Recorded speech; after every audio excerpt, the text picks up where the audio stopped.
and welcome to the SmackDown review. We are the Dudley Boys of What Culture. I'm Adam Wilbourn, joined by Michael Hamflett and Michael Sidgwick. Well, here to review everything that happened on SmackDown, but mainly to watch Michael Hamflett eat. Are you starting right now? Yeah. Okay, we start the stopwatch. Eat 100 chicken nuggets. Like Seth Rollins, I'm both starving and wanting to take food off someone's table. But before we get into it, if you're a fan of this sort of thing, make sure you subscribe to WhatCulture Wrestling on Apple Podcasts, Spotify, Amazon Music, and YouTube. We do daily wrestling podcasts. We're not going to review SmackDown, but also Men Out Raw, the show formerly known as NXT 2.0. AEW Dynamite pay-per-views, premium live events. We have interviews, roundtable discussions, and a roundup of the week, complete with a buddy quiz, of course, on Wrestle Culture. As I said, though, joined by Hamflett Sidgwick to review this week's episode of Friday Night SmackDown.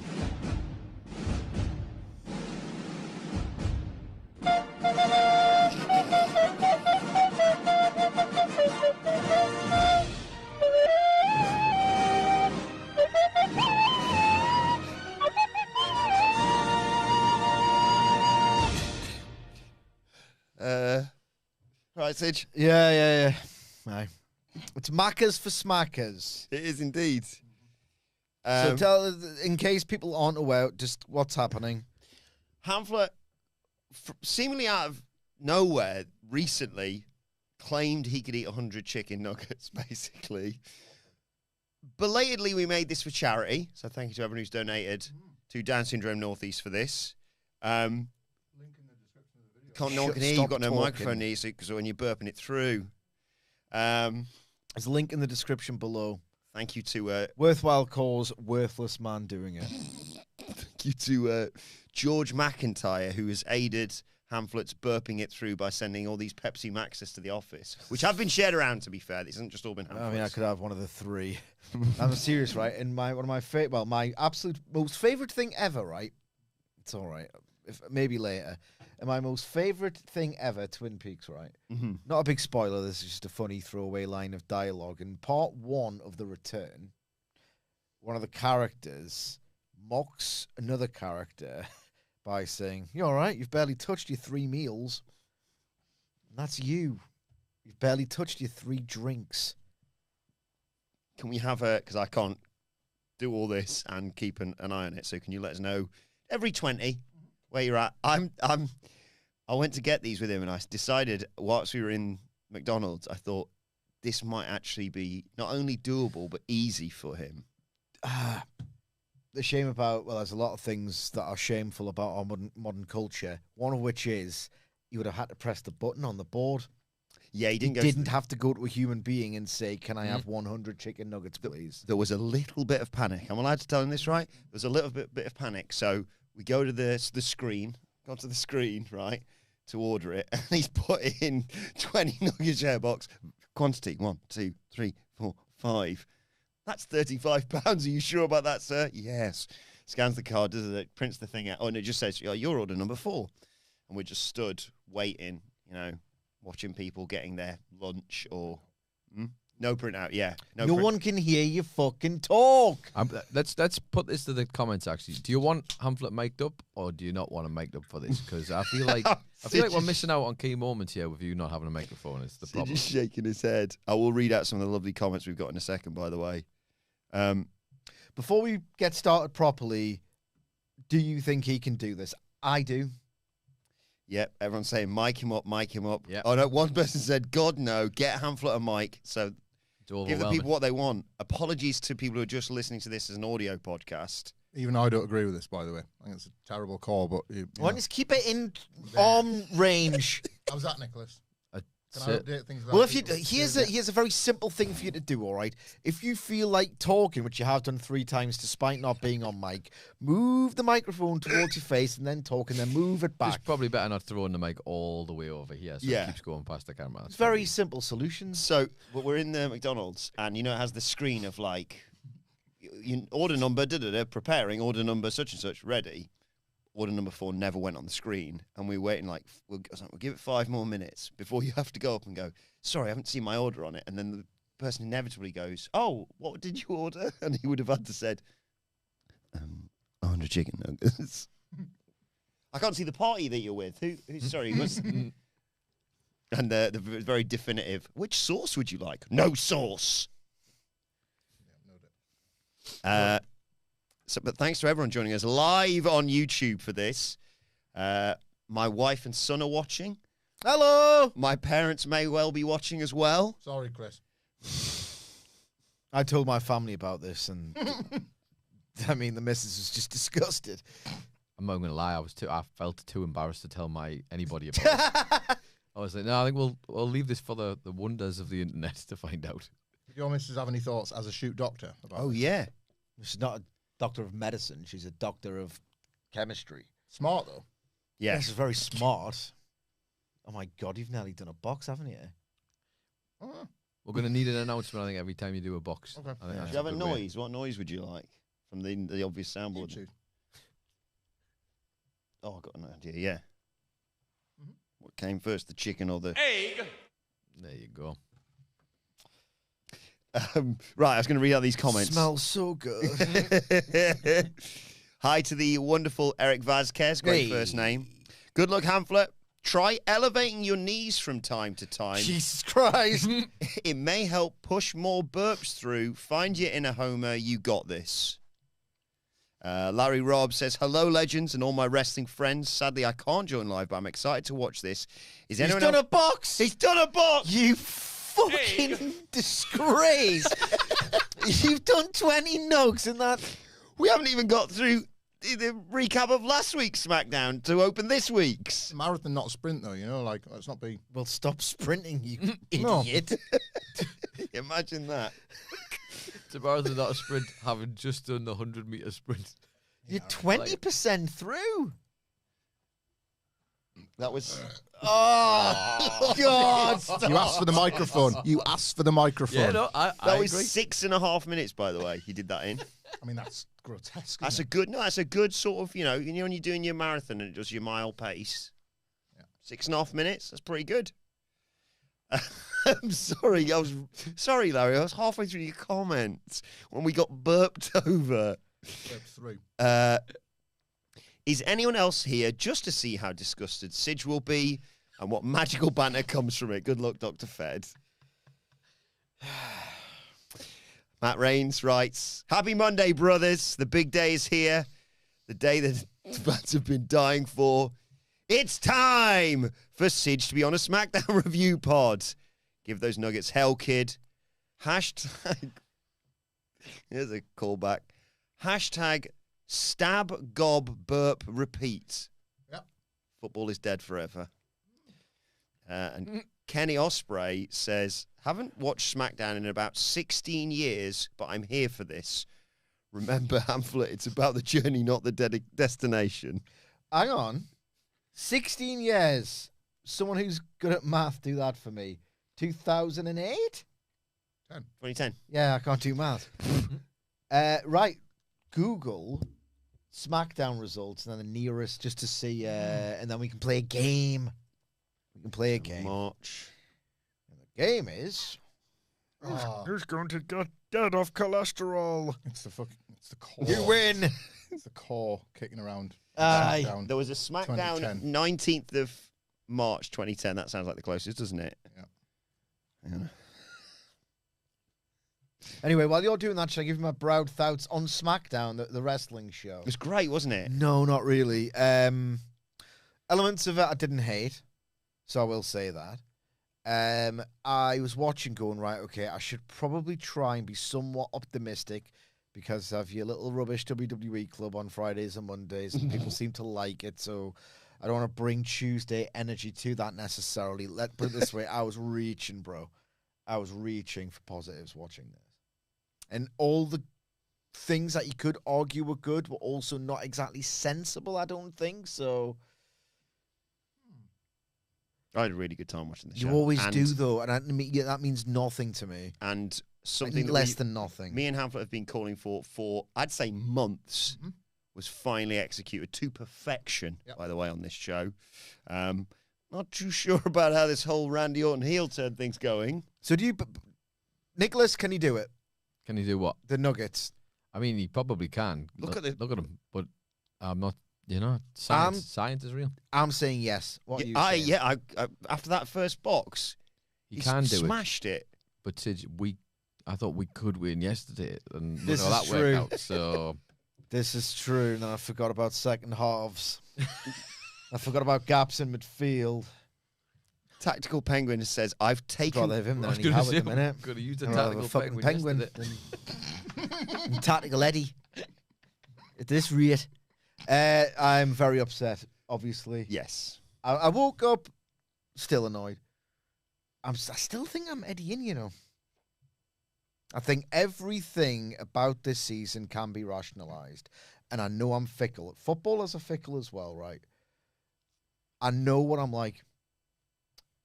The first name we get credibly linked to, that Ornstein or Romano wanker tweet of like, oh, we're in talks, club to club agreement close, whatever, for like a pretty sexy name, I'll be like, right, well, we're winning a lot. Like, we're not a Spurs or a Man U. I know Man U are having a decent spell, right? We are nowhere near the stage where it's like a systemic disarray club where no amount of a hot new signing is going to fix these awful top to bottom club like culture errors. Like, we're not that yet.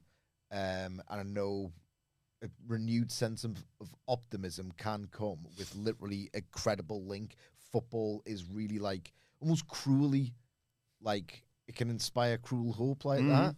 And I think on balance, deserves the summer. He deserves the summer. So those are my soccer tangent thoughts.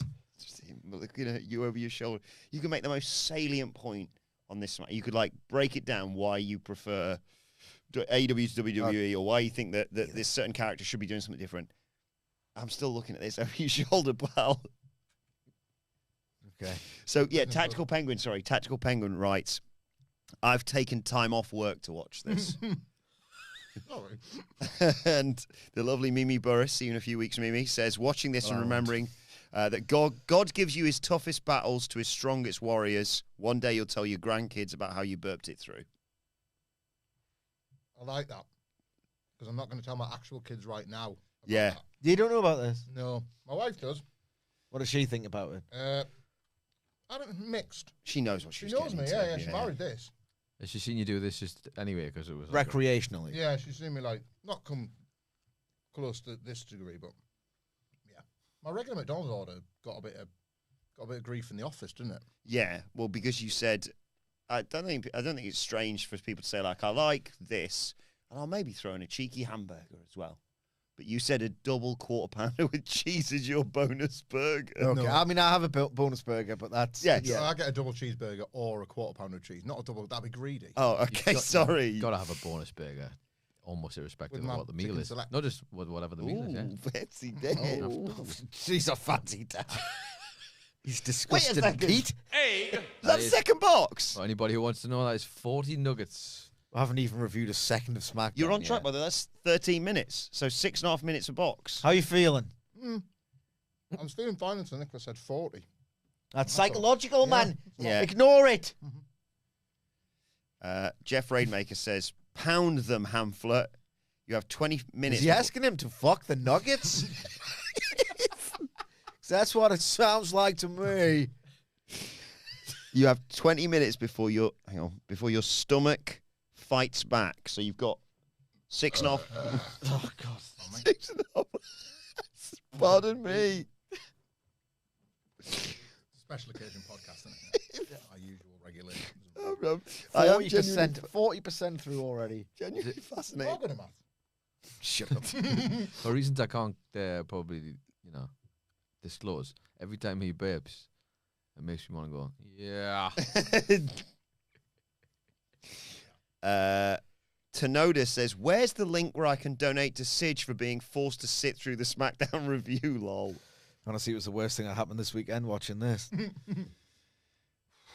Oh, and Marcus Phoenix, who's been keeping us updated on wrestle culture Not about that his... Phoenix. No. Yeah, good one then. Has been keeping us updated on his wrestling journey. He said, I had to do my first dive through the ropes on Saturday in wrestling training, and I feel like Hamflett is about to accomplish something way more impressive. No, that'd be scary as shit. This is just gluttony. Starting to feel frightened of my gluttony, but nonetheless. That should have happened a long time ago. Can you let us know when you get to the halfway? So once you've done 10 from that box. We will say we did not inspect the boxes to check the nugget count. Yes, It's true. we're trusting the good word of McDonald's in Gateshead.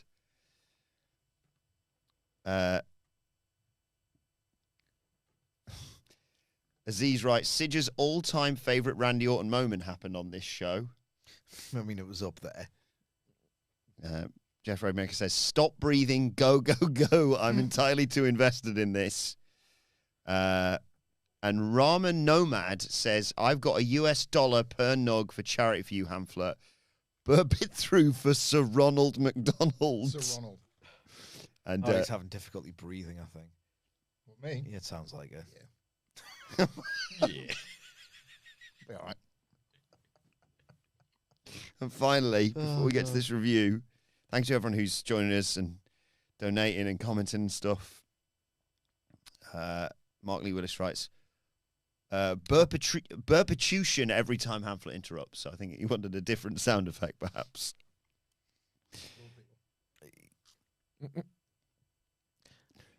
I'm just laughing at this comment from Richard, who says, to think this is all sourceless, I can't believe it. And that's probably the part that's making me feel sad.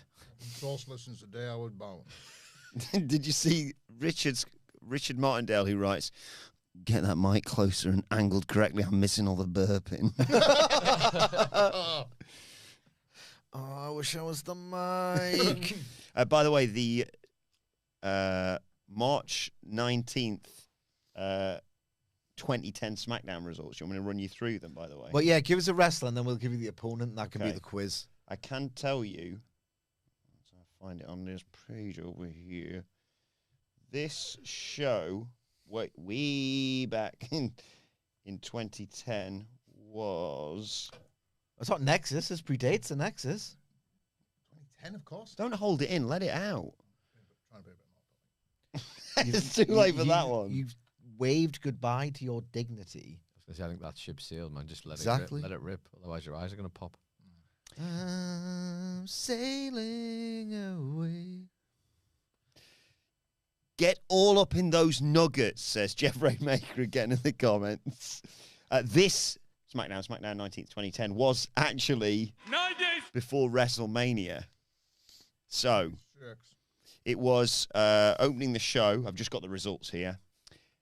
Jack Swagger and Dolph Ziggler versus... Oh, my God. Right, so they're heels at the time. Yes. No match went above 9 minutes on this show. Sounds ideal. Right. Is this Air Boom City? I was thinking Air Boom. Air Boom! Air Birth, more like. No, dear, that's wrong. How many are we on, Hamlet? How many are we on? Oh, 1, 2, 3, 4, 5, 6, 7, 8, 9, 10, 11, 12. 48. 48. Wow.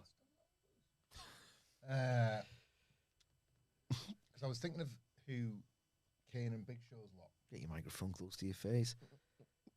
Because it's terrible. Just lean forward audio. and it might burp out as well. I keep feeling like I need to burp as well. I don't want to talk too much to the microphone because then one just comes out by accident. Well, just people know what they're in for, don't Yeah, they? My wife writes, what does he get for doing this?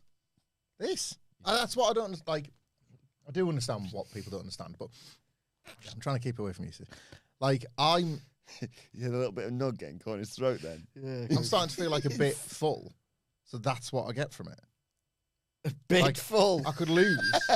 I could not eat 100, but I've had like a brilliant day. What did I say to you in the car park? I said, I think he still eats tea tonight. I don't know. What are you having like, for tea? 40 nuggets, probably. I'll tell you, because you'll never get this. Jack Swagger and Dolph Ziggler versus Matt Hardy and MVP. Ah. Also on the 2010. 2010. Okay. Hamlet, have you told the people at home how you prepared for this yesterday? Had a McDonald's yesterday. He did. He did. I didn't intend to. But you just trip up and eat it. Whoops.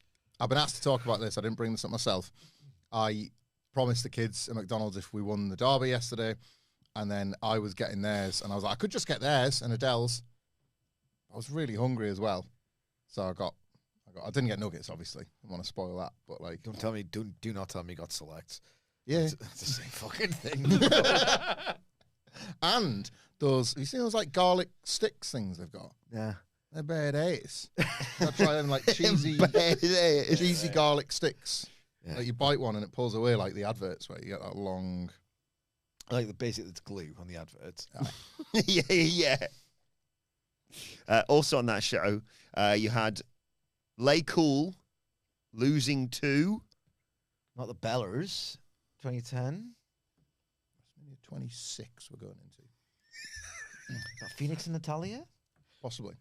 The Phoenix and Natalia. half right. Sorry, you're and you accidentally hit McDonald's. Marcus Phoenix has written, all right, Mackies, I'm going to do this. It's your own fault. Macman. Good. Yeah. Is that anything? Beth Phoenix and Not Natalia. Kelly, somebody else on that babyface team. with no surname. Kelly. No, that is a surname. 2 first names. Okay. Marie's. One half of a voice that I like to do. on Don't this say. podcast. All right. Okay. Please don't be specific.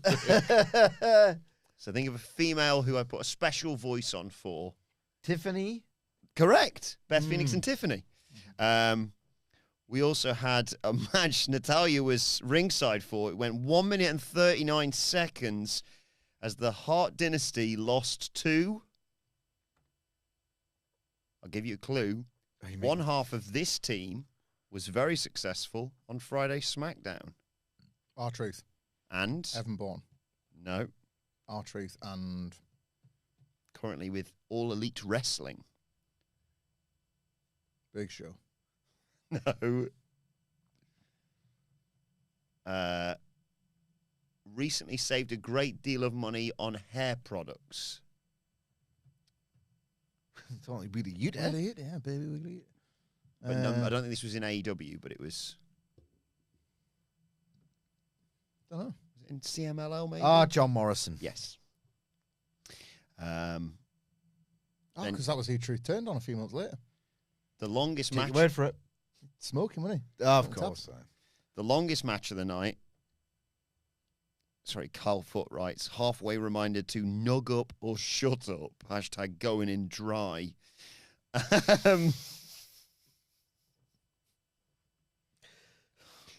Love, you're basically eating 2010 SmackDown here. Yeah. The longest match of the night saw one member of the Straight Edge Society, that being CM Punk. no, Luke Gallows. yes, beating who?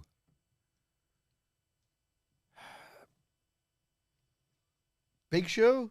No, the opposite really. Rey Mysterio. Bingo. To build to Punk and Ray at WrestleMania. You've got to beat Rey Mysterio. Look, there's Tony Khan.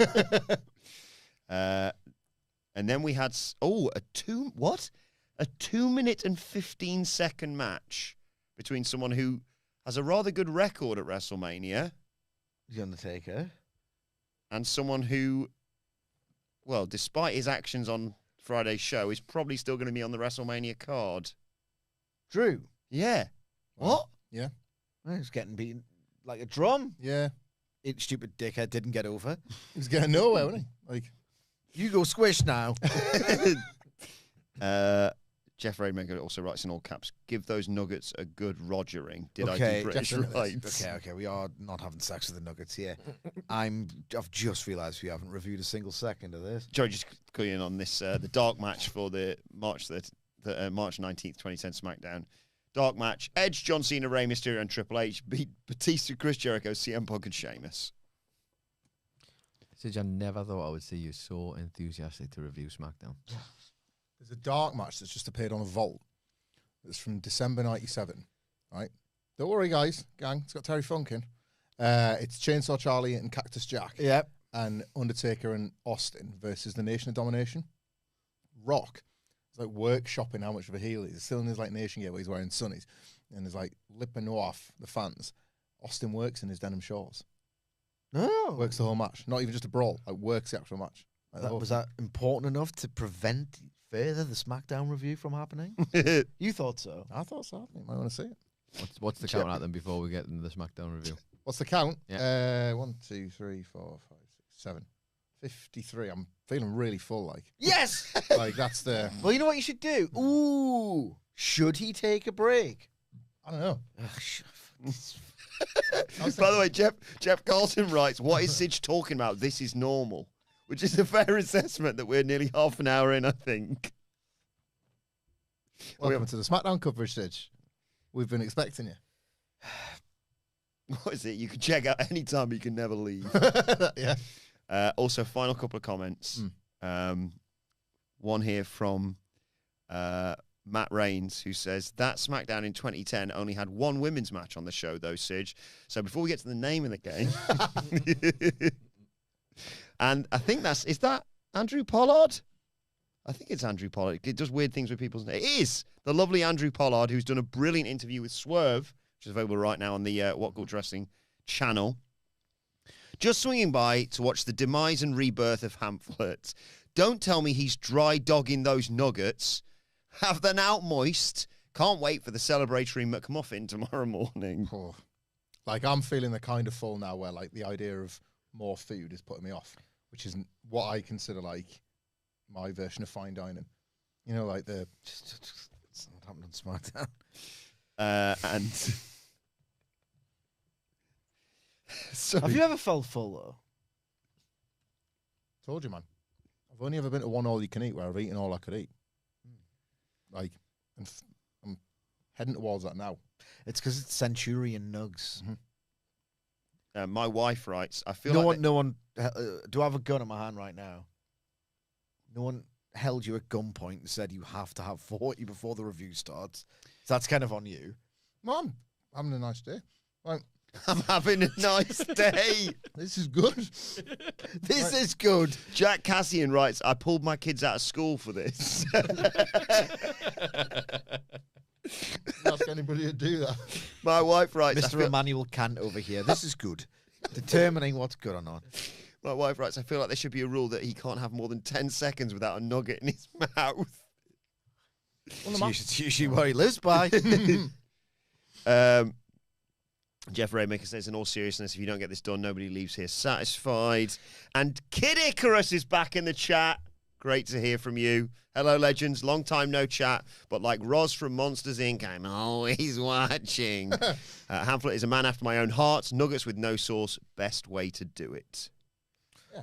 You ever think you could suck on them things if you like, you know, to sort of, if you give, to like kind of suck them down into kind of a slurry, which almost feels like a drink.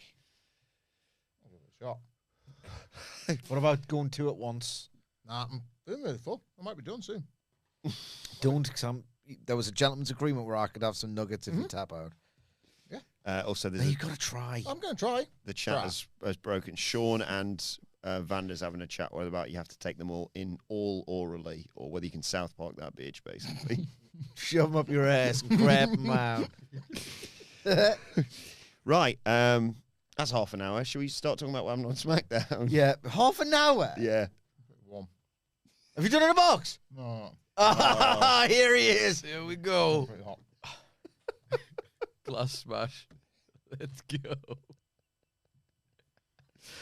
Blew that kid up. And Mr. W maybe says, on lunch now in solidarity with Hampler, you got this. Also, Sidge, stay strong through the review. Is it that bad? I feel like I might be able to tag out to me pretty soon. What? The straps are coming down, writes the Brazilian air. The straps are coming down. Okay. So, SmackDown opens with a recap of last week, what happened with the WrestleMania contract signing and the horrific turn, supposedly, of Randy Orton against Cody Rhodes. What did you make of all that, Sidge, by the way? What, the turn? Yeah, the turn itself. It didn't work, did it, clearly, by what the audience was saying tonight? No, not really. Look, as the show develops, because basically the events of this week didn't really change my opinions of the turn and the reception towards it, and I'm grappling really with how much any of this matters. I think it actually does, but we'll get to all that when we watch Randy Orton later on. People keep an eye on this. Kyle writes 9 more for the nice finish. 30 minutes in, and there's been so many Nug catchphrases, says Mark Lee Willis, and Mr. James writes, Can we review the show? here come the meat sweat. Ah! We got another box. We have hit the 60-minute mark. 60 minutes? 60 nugget mark, ladies and gentlemen. Could be it. We'll see. 30 minutes, that. Well, is that nugget every 2 minutes? No, that's a nugget every 30 seconds. Jesus Christ! 60. So you could have a... I'll have a break. We're still in the first hour of SmackDown. Fatal. That is fatal. There are certain cultures who deliberately, and maybe you should take note, they deliberately wait and pause after eating so as to avoid gluttony, which is a sin, because waiting, simply waiting, makes you realize, your body realize, oh no, I'm full, I don't want any more, actually. Well, I know when I'm beat. It's cool. We'll see how this goes. And it means, look, nugs for you if I can't finish them. I think of all the people, you'll be disappointing. I can cope with that. Yeah. I'm getting a phone call. It's the president. Can we review? Can we review SmackDown, please? Yes. So we get all the Dreading this. It's good, isn't it? No. we get all the people arriving to the arena, and as Jelly Roll rolls up, there's a big commotion behind him, and we see people sprinting out into the car park. It's as dangerous as NXT, this place, because it is revealed that Drew McIntyre is attacking a bloodied-up Jacob Fatu, dragging him out of the car through what's left of the windscreen.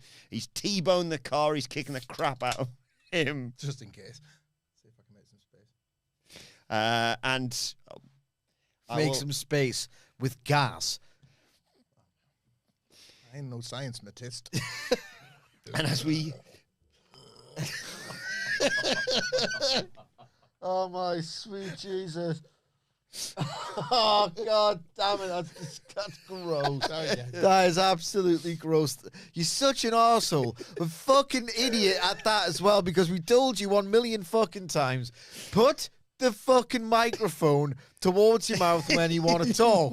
Move the microphone away from your mouth when you want to burp. Turns out you've done the opposite. It's the one thing we didn't want to happen. Yeah, God damn it. I'm like that bit in The Simpsons where Mo, please don't tell people how I live while I just show them. You tell people, you volunteer information about how you live constantly. Welcomes people into our world, doesn't it, you know? What's happening on SmackDown? Drew appears as the commentators are like, bloody hell, that's chaos back there. Interesting to listen to what? He's close to me, man. Drew on the microphone yells, what the hell do you think was going to happen? You just want me to shut up and wrestle? The only place I should be wrestling is the main event of WrestleMania, and you took that away from me. I came here to fight. If anybody's around Drew McIntyre, your ass belongs to me. But he's interrupted by the SmackDown GM, who's actually naming all the madness. It's Nick Aldis. Thank you. And the NXT one's Robert Stone as well. Thanks.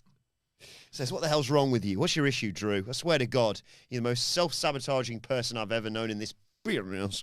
Every opportunity's been handed to you, and you still act like a maniac. You wanted to be champion, yet you didn't want to defend the championship. And now you want Jacob Fatu. And by the way, he wants you too. Be very sure of that. So I'll put you in a match, and now you can't keep your hands off each other. Talk about being on the way to WrestleMania. The only place you're on your way to is unemployment. Drew McIntyre says, how dare you try and fire me? I tried to quit, but you'd love that. Everybody would love that, wouldn't they? Jacob would love that. You'd love that. I feel like I was about to get into Becky Lynch there. Bleacher. Oh, he's going again! Had a bit of sprays. I've got a better idea. You think I'm acting like a child, by the way. Yeah, I know you've got a child. Donovan should be ashamed to have such a corporate stooge for a father. I'm going to cause chaos all night long. Right. And then Jacob appears again on the ramp. There's people trying to stop him, referee, security, etc., etc. But he gets through, grabs Drew, sends him into the post, into the steps, chucks him over the announce table. Just he's lost it as well. Starts beating him up, headbutting him. He's got a bloody forehead, obviously. Fatu gets pulled off by referees and producers, but at the last second he doubles back and jumps off the hoardings through the announce table, well, through Drew McIntyre on the announce table, and does his little jiggle to celebrate closing this segment. I like the physicality of the brawl. It is so, like, honestly, WWE is the most routinely predictable content slop there is. Don't nod enthusiastically. It is a criticism, okay? They've done it again. Beat for beat for beat for virtually all of this show. With one, title change notwithstanding, you could predict it. It's WrestleMania season. What does that involve? What does everyone know about WrestleMania season? Michael Hamflett? Cars! You knew there was going to be a vehicular angle. The actual physicality of the brawl was good. This car angles are just pretty cliched and tropey and impossible to take seriously. However, Jacob Fatu did a pretty good job of you can crash a car into me all you like. I'm still going to come back and kick your ass. Yeah. Pretty cool, badass theater, I thought, for him to come back into it. I like the idea of this match. They must step it up at WrestleMania. They must give Jacob Fatu the win, because what are we doing with Drew McIntyre, really? I will say that I kind of rolled my eyes and was enjoying Jacob Fatu all at the same time in the segment. Because, look, I know it's WrestleMania season. I know that everything's heightened, and this is when you do big angles and big stakes and big stories. The amount of times I've seen Nick Aldis apoplectic because there's too much carnage and chaos going on his show. It cannot be chaotic if it's normal. I feel like those are two completely different concepts, and it's becoming, how do we get the chaos into the show this week? And it's cheap and contrived and a bit corny and not particularly well acted. And my God, the thing that happened later in the show reeked ass. But in isolation, this week, this segment, effective sell for the match. Jacob Fatu's a badass. Not bad for what it was. Did I tell you my accidental WrestleMania? Oh, they didn't mean that, but it's pretty good with Jacob and Bron. You know how that was always the match. So you've got to get there. That's Cena and Batista. You're making them both. They've stumbled into both men potentially at WrestleMania, defeating the loser gatekeeper that can never make the main event. Yes. In Seth and Drew at the same time.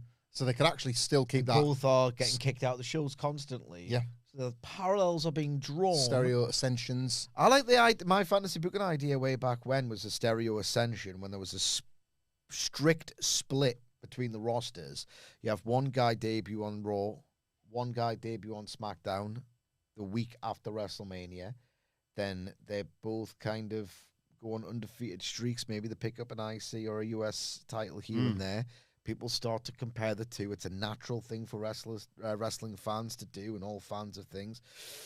And then, WWE do this from day one. They plot it deliberately. Then they start to tell the fans, look, we're way ahead of you. Then they have them interact backstage at PLEs.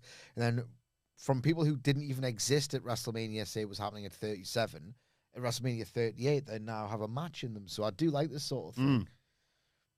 So I want to say hi to Knight Red Fox, who said, I pulled over on the side of the road on my trucking job just to watch this. Thank you very much. I mean, I apologise that I've now stopped eating nuggets. Where do you live, Mr. Fox? Because if it's in America, you're probably going to get some wonderful scenery. Yeah. And instead, this guy. Funny old world. You got a laugh, did you? No, not today. Nobody laughed. I tell you what did put a smile on a lot of people's faces, though, and that was the tag team title match that came next. It was Damian Priest and R-Truth challenging the MFTs. Oh, God. He's got shooting pains in his chest. Oh. Well, in fact, Solo wasn't representing the team. They were freebirding it, weren't they? Yep. It was Tama Tonga and JC Mateo representing the MFTs here. Priest That was an error. starts off Hot. Dominates Oh, God. Mateo and Tonga. But Tala pulls off Truth behind the referee's back. And then JC Joke. clotheslines Priest out of the ring so Tala can run him over and take us to a break. When we come back, Mateo hits that nice standing moonsault for a 2 count, but Priest comes back, kicks him in the face. Hot tag to R-Truth.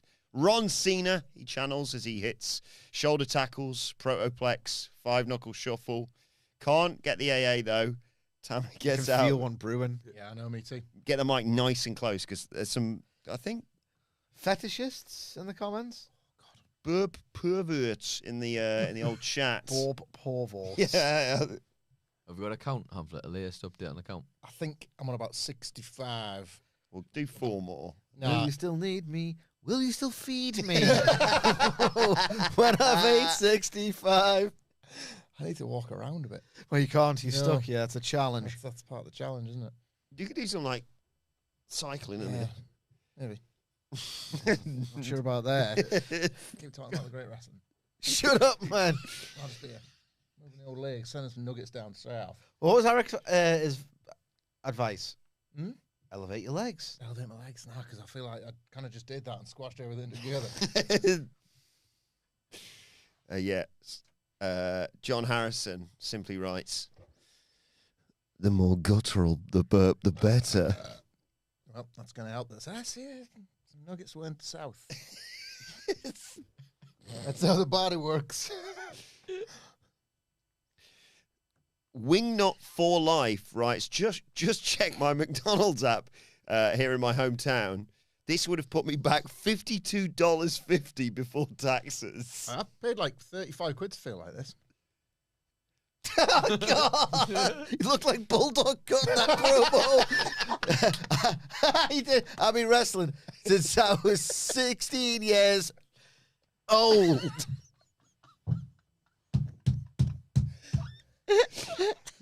I can't eat any style. The nugget style. The nugget style. And the nugget style. Would you say you've got the power advantage over these nuggets? I go greatly. Oh. Yeah. Stopping for a while. Eric Nolan audio writes, I will legit fly to Vegas to see this live at each show. You could do this 4 nights in a row, right? Can't you? No, Imagine expensing that from the company. I mean, that bit would be great, but it'd No, I'm be saying ruinous you- to my enjoyment. I'm saying it would be like despicable if you did that. What happened?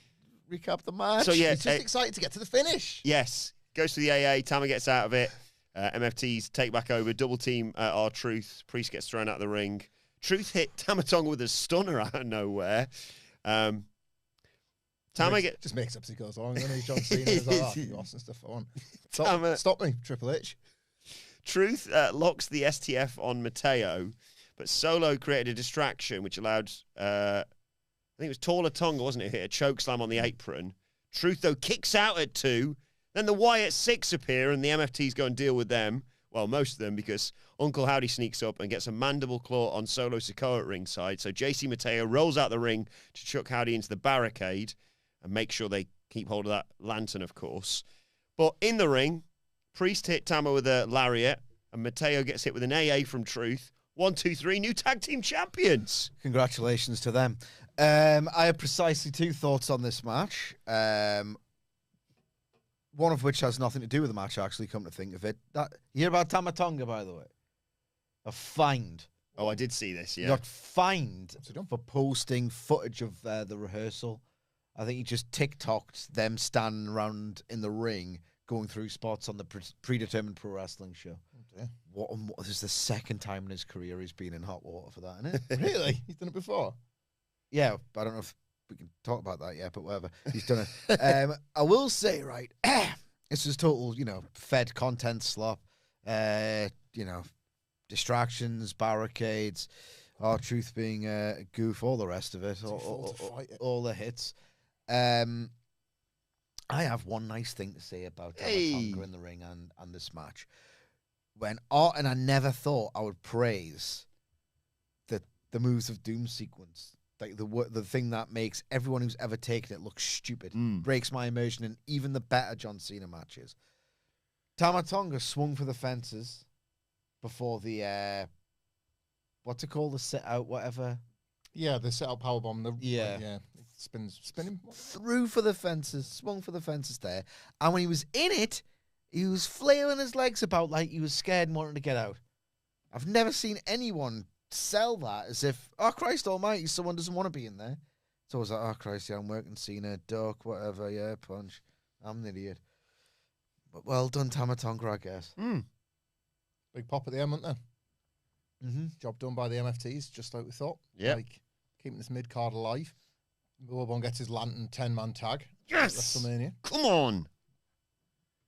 I was sad to see the title reign come to an end, but Oh, it's been a hell of a run. they've done what they needed with those belts and They've got something better than a belt now. a Lantern. A lantern. Until they've lost that. And then they Yeah. might lose that. And then Solo probably. gets to run at the world title, doesn't he?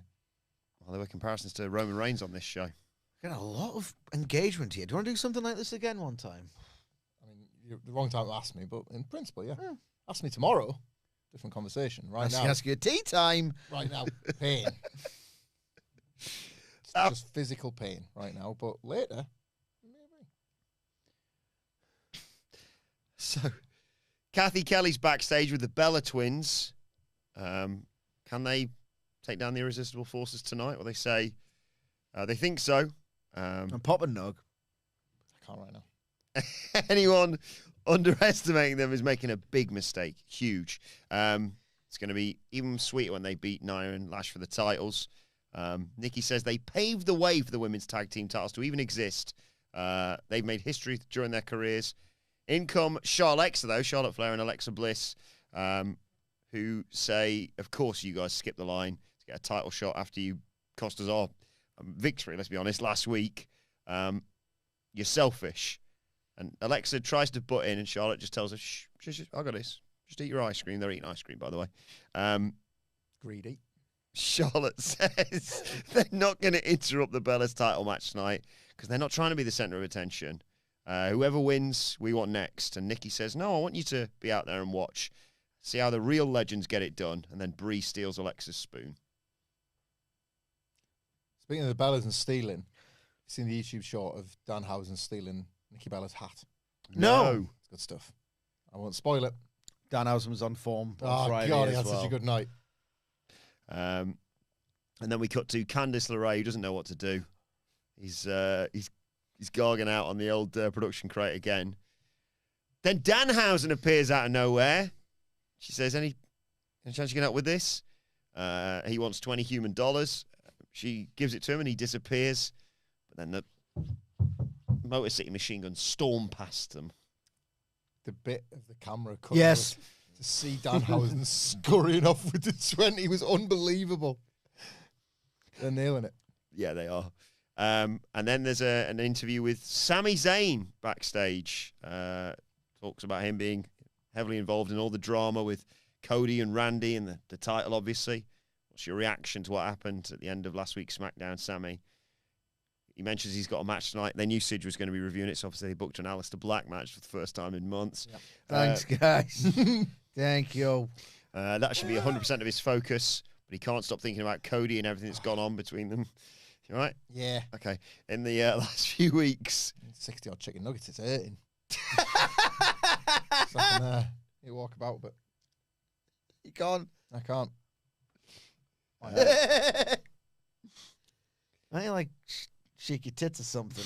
Just do something to limp her up. Shake your tits. Shake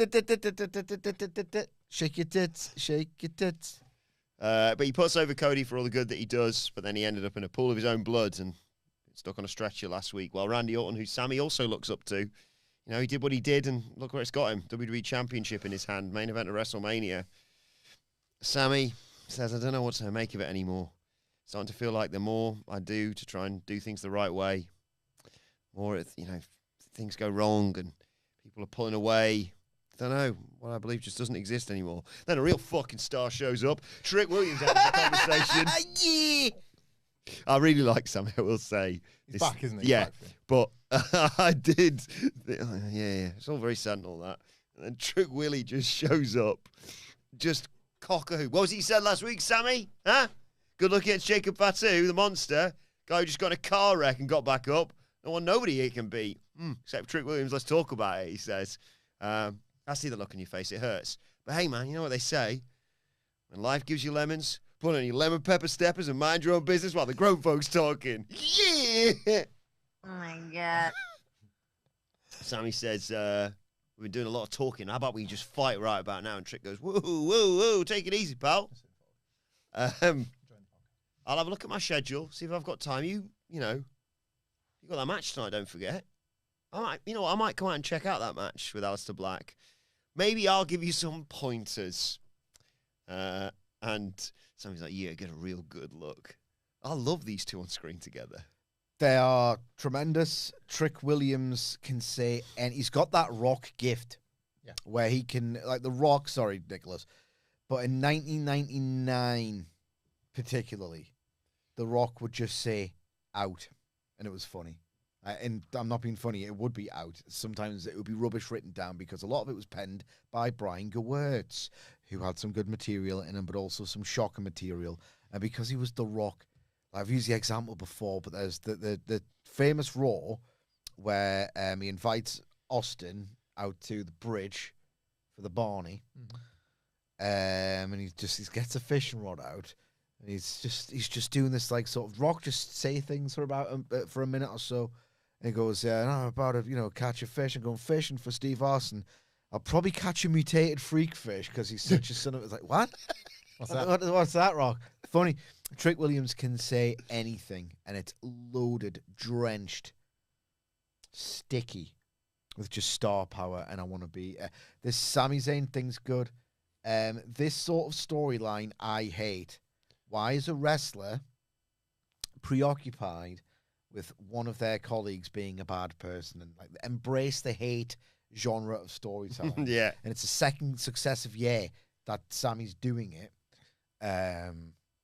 With another lumbering pro wrestler after carrying cross, Aleister Black this time. But I get the feeling Sammy's actually going to turn, and this is the way to go. Sami Zayn, right, class of being this insufferable dickhead, because people think he is in real life. He's this dude that apparently has no filter, a perfectionist, really fussy about getting his ideas across. So, like, not meant to be a nice guy, obviously a great humanitarian by wrestling standards. But he's got that aspect of his personality, so when he performs it, it's very believable. I think at this point he needs to turn heel to turn back again. yes. It's because people were thinking we nailed on WrestleMania main event, a world champion, and then it just carrying cross happened. But now all of this is pretty good. Did you hear what Sami Zayn apparently said about Dax Harwood? No. They were just talking down in Florida. Like, I don't know if they were like at the PC or they were like after I don't know, like a Waffle House after one of the shows or whatever. But he just volunteer out of nowhere. You know who I'm surprised who they signed? Points to Dax Harwood, who was there. You! It's good stuff. I like that. So he's got that in him, Sammy, to be a dick, and we're getting to see that little glimpse. If this ends up in him going, you know what, actually, guys, I'm a good guy. I'm not turning heel for the second year in a row. It's like, give it up. Can this WWE pull off a sophisticated double turn in a match at WrestleMania with these two? Because we've talked about this, like the singles People want match a feels set. already, yeah. This like all the pieces are in place. Sammy gets more. Has been getting booze since late last year. I will say it's pretty difficult to do. It feels like it's on the way. You know, Triple H surprises you at WrestleMania. I know the last one wasn't very good, but the two before that was so great. He gets some sauce at WrestleMania as well. Maybe you need some sauce. It's funny you say that. I don't need nothing right now. Toon Alpha Unit says this is when the sauce would come in clutch. Got to get the nugs moist so they go down easier. They feel Sexual. I've burped through to the best of my abilities on the What number are you microphone in up some to? cases. I reckon I'm in the low 60s, right? People are guessing in the chat. They feel like they're there. Like, I feel like if I ate one more, it would only go down to there. It's funny. Why don't How you test out your hypotheses? I don't wish to. Coventry Josh says, hi It's hard Coventry to say. Josh. It says, only just here. How many nuggets are we on? Also, I I'll think. count this box. Have a little pop a nug while you're at it. Well, he says, also, I think football is pretty great. Just eat a nugget if you agree, Hamflett. Don't do it with your mouth full. I'm going to go 66. Yeah, same. He ain't. Lower. 60 foul. No, you're on 65. You have to get to the comedy numbers at least, if nothing else. That's 5 more. You know. Oh, I'll tell a tell- very funny story. Not really. About. Yeah. So if you've done the Raw preview already, correct? Indeed. So if you're thinking Sidge is missing from the Raw preview, why Goldberg? Why? It's because I was doing egg decorating at my kid's school. Right. I've got no artistic abilities whatsoever. I can neither craft, nor draw, or paint, or anything. So I had to join in and whatnot. And I'm like, I can't draw anything. What can I do? And then it's got a Wilbournian flash of inspiration. And I was basically, it all comes because like part of my dynamic with my daughter is like she says I'm cringe like 24/7. I'm obviously not. It's like a cute in joke that we have together. So I was like, you know what, I'm gonna try and embarrass her in front of her friends, like any good dad and all the rest of it. So I wrote, hey, what's 10 plus 9? 21. You stupid.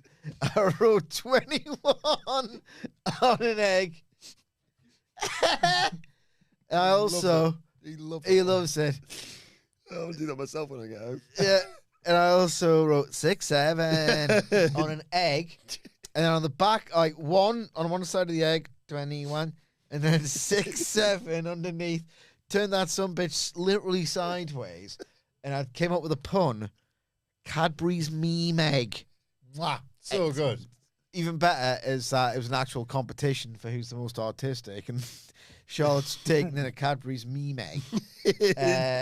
And then the kid, like her best friend Tobmeister, it's like made a wrestling ring and put like 3 egg wrestlers on it. Tubbs sounds like a badass. Yes. You should like sort of an old-fashioned IWC gag. Well, you could have done a lot better if this was an All Elite Wrestling ring, Toby. That should be Kenny Omega. You've done it wrong. Yeah. I don't think if I need another egg wrestler now. This would have been better if it was Big Egg Wrestling Universe. Yes, I need one now, though, myself. What else you got? Alex Shelley. Good. Eggy Guerrero. Very good. Mm-hmm. Dustin Thomas, no eggs. Yep. Yoka Sakazaki. York Ozuna. Yeah. YOLK. It's the way he sort of braced himself. It's funny I say Alex Shelley because he was an actor. J. Egg White. That's very good. Yeah. Sometimes it's got as much flavour. Brian Weddick Pat just. Poach. Yes. Yeah. British one for you. That's why nobody cared. Brian Weddick just updating everyone. He's had 4 nuggets in the past half hour. Yeah. He's hit the out. wall, I think. Not yet, you know. Oh, yeah, there's moist, you know. Might surprise few people. Tuttle writes the execution of excellence. Michael Omelette. Yes, that's me.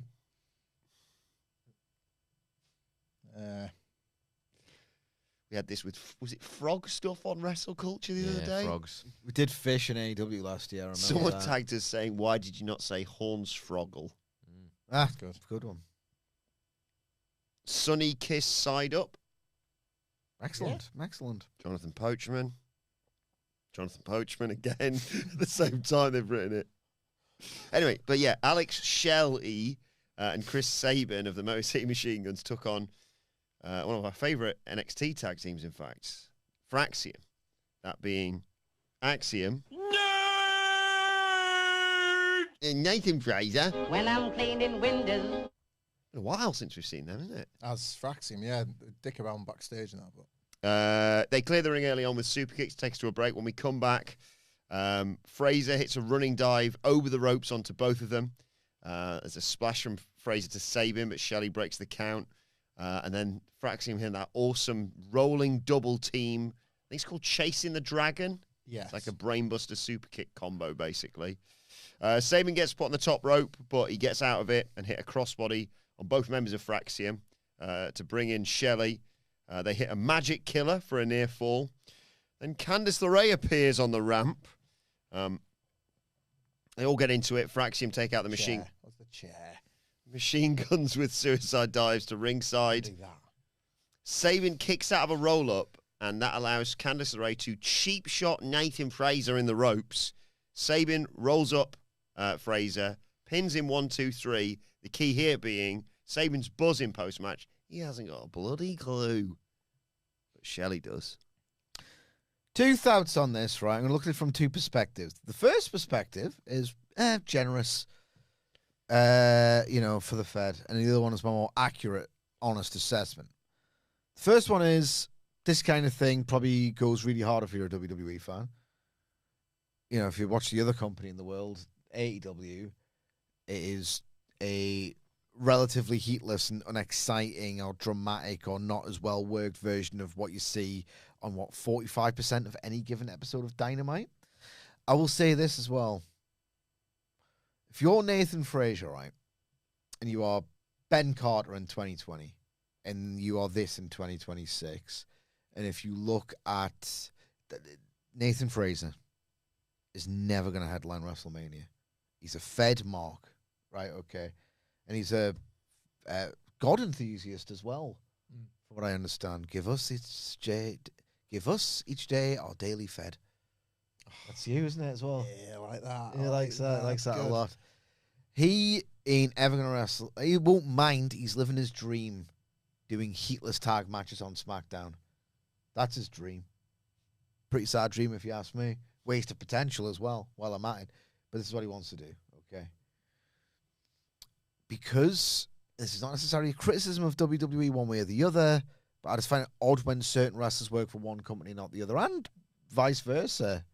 In the case of Danhausen, if you look at Ben Carter 2020, Nathan Fraser 2026, and Kyle Fletcher 29, Kyle Fletcher 2026, 2019, 2020, 2026.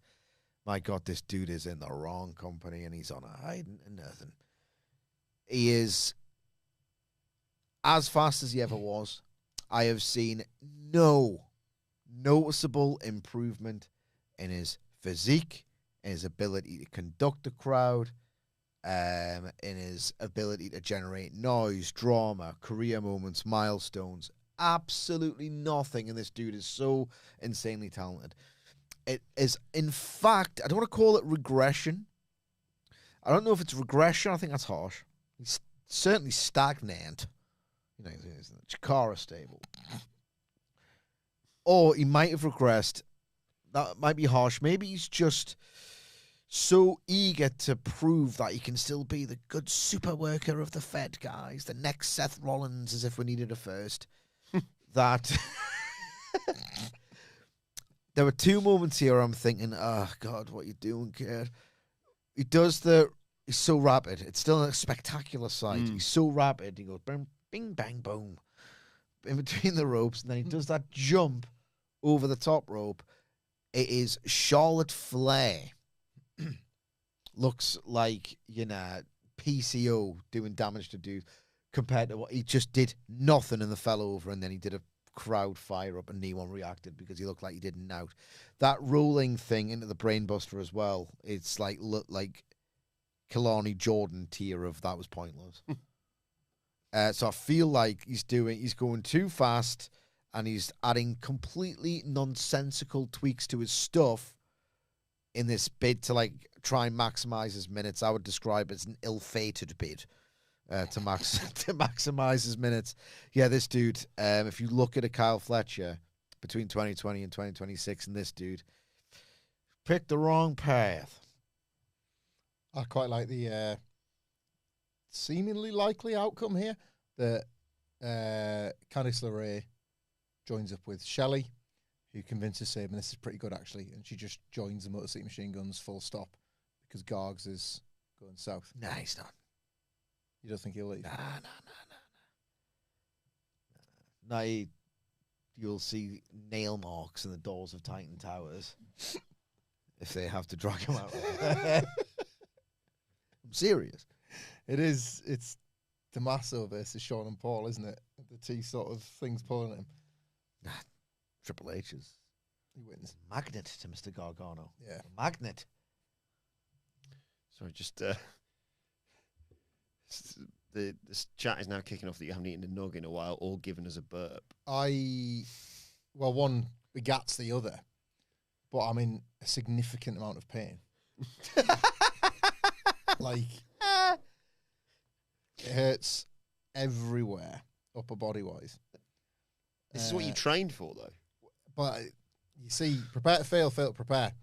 And We were discussing this if you had a celebratory tipple or not last night, given the Derby result and all the rest of it. celebrate one of them. Well, yeah, now that. But I'm saying, would that have counted? This was a question I posed to the office earlier. Would that have counted as a performing enhancing drug in a situation like this? Because obviously it can go the other way on rare occasions, but usually when I'm hungover, I can eat the world. I kind of hit sickness point, and then it's, what have I done? Like, I'll eat and I'm like, well, this was a terrible call. As opposed to today, where like I feel a bit of pain right now, but it doesn't feel like a terrible call. John Harrison writes, Hamflett, for God's sake, stand up. It will help. No, he's I not know it will, allowed. but I'm not allowed. I've been told. I don't know why. We just made some rules up and so just made another one up, and I'm adhering to it. That's the kind of guy I am.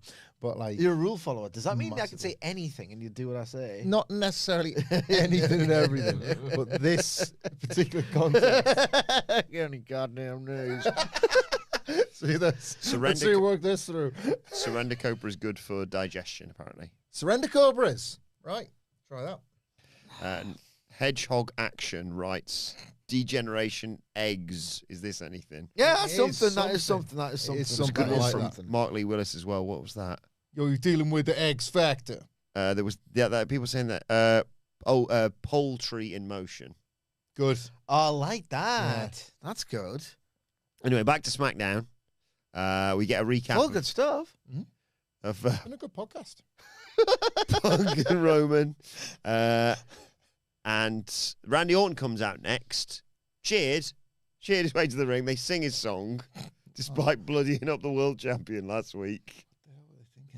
He's brought the chair and he's wearing the same shirt, isn't he, with the blood all over it from last week, I think. He's not. I thought that, and then I looked into it. He's wearing a new shirt you can get from the website, which is like $30 more expensive than the regular one because it's got the Cody's blood splatter on it. So you can treat yourself. Just do it yourself. Buy the old one. Smash your friend's face into it. Boom. This is working. This is brilliant. I don't think I'm going to eat much more, but I feel a lot better. Just project our vomits onto the microphone. It's working. It's brilliant. Clear a little space. No, I'm not going to tell people that. Orton has got the chair that he used to attack Rhodes, and he sets it up in the ring, sits on it, and says, "For years when my entrance music hit, for years you guys sing along. What a feeling that is, the love you showed me. So I tried to return it. I give the fans high fives, sign the action figures, sign the titles, say hello to a kid whose birthday it is, blah, blah, blah. That's the power I have that comes with doing this for as long as I've been doing it. The love you showed me, the love that I give back, that puts a smile on my face. And that smile is the emptiest feeling I've felt in my entire life. I've been doing this a long time, longer than most. But the reality is nothing lasts forever. When the time comes and I've got to hang up my boots, I don't want my legacy to be moments I gave the fans high fives and things like that. Legacy. I want my Excellent. legacy to be how much gold I've put around my waist. Not too long ago, I won the Egg Elimination Chamber. Shut up. No. I was going to go and fight Drew for the title. I knew I could be exactly who I needed to be to face Drew, but then Cody came into the picture. Cody beat Drew, took the title. I didn't know if I could be who I needed to be. I love Cody like a brother. I still do, but last week, Cody took that burden off my chest. He took all that weight off my shoulders when he said, "Randy, I need you to be the best version of Randy Orton that you can be." She took the weight off my shoulders. Not just for You me, sound ill. not just for them, but for you. I need to be the Viper. I need you to listen to the voices. The problem with listening to the voices is that I'm not always in control. Sometimes things can happen. There's no plan. There's chaos. Hell, sometimes I get hurt just as bad as everybody else. But I know I need that killer instinct to add number 15 to my legacy. And I'm going to do that with the three most Dangerous? I know what dangerous things are. What are dangerous? That lame and dangerous. Yes. Three most dangerous letters in all of sports entertainment, RKO. And then he said, I hear voices in my head. They counsel me. They understand. They talk to me. And I thought, wait a second. That's the lyrics to his entrance music. Yep. I clocked that as well. I had that in my notes. They talk to me and they tell me I'm going to beat Cody Rhodes. Their voices, they talk to me. So I've just seen someone who's written Cluck Shot Lariat. It was John Yes, Harris. that's good. And Phil's couldn't break an egg, am I right? Yeah, I couldn't. Hang on.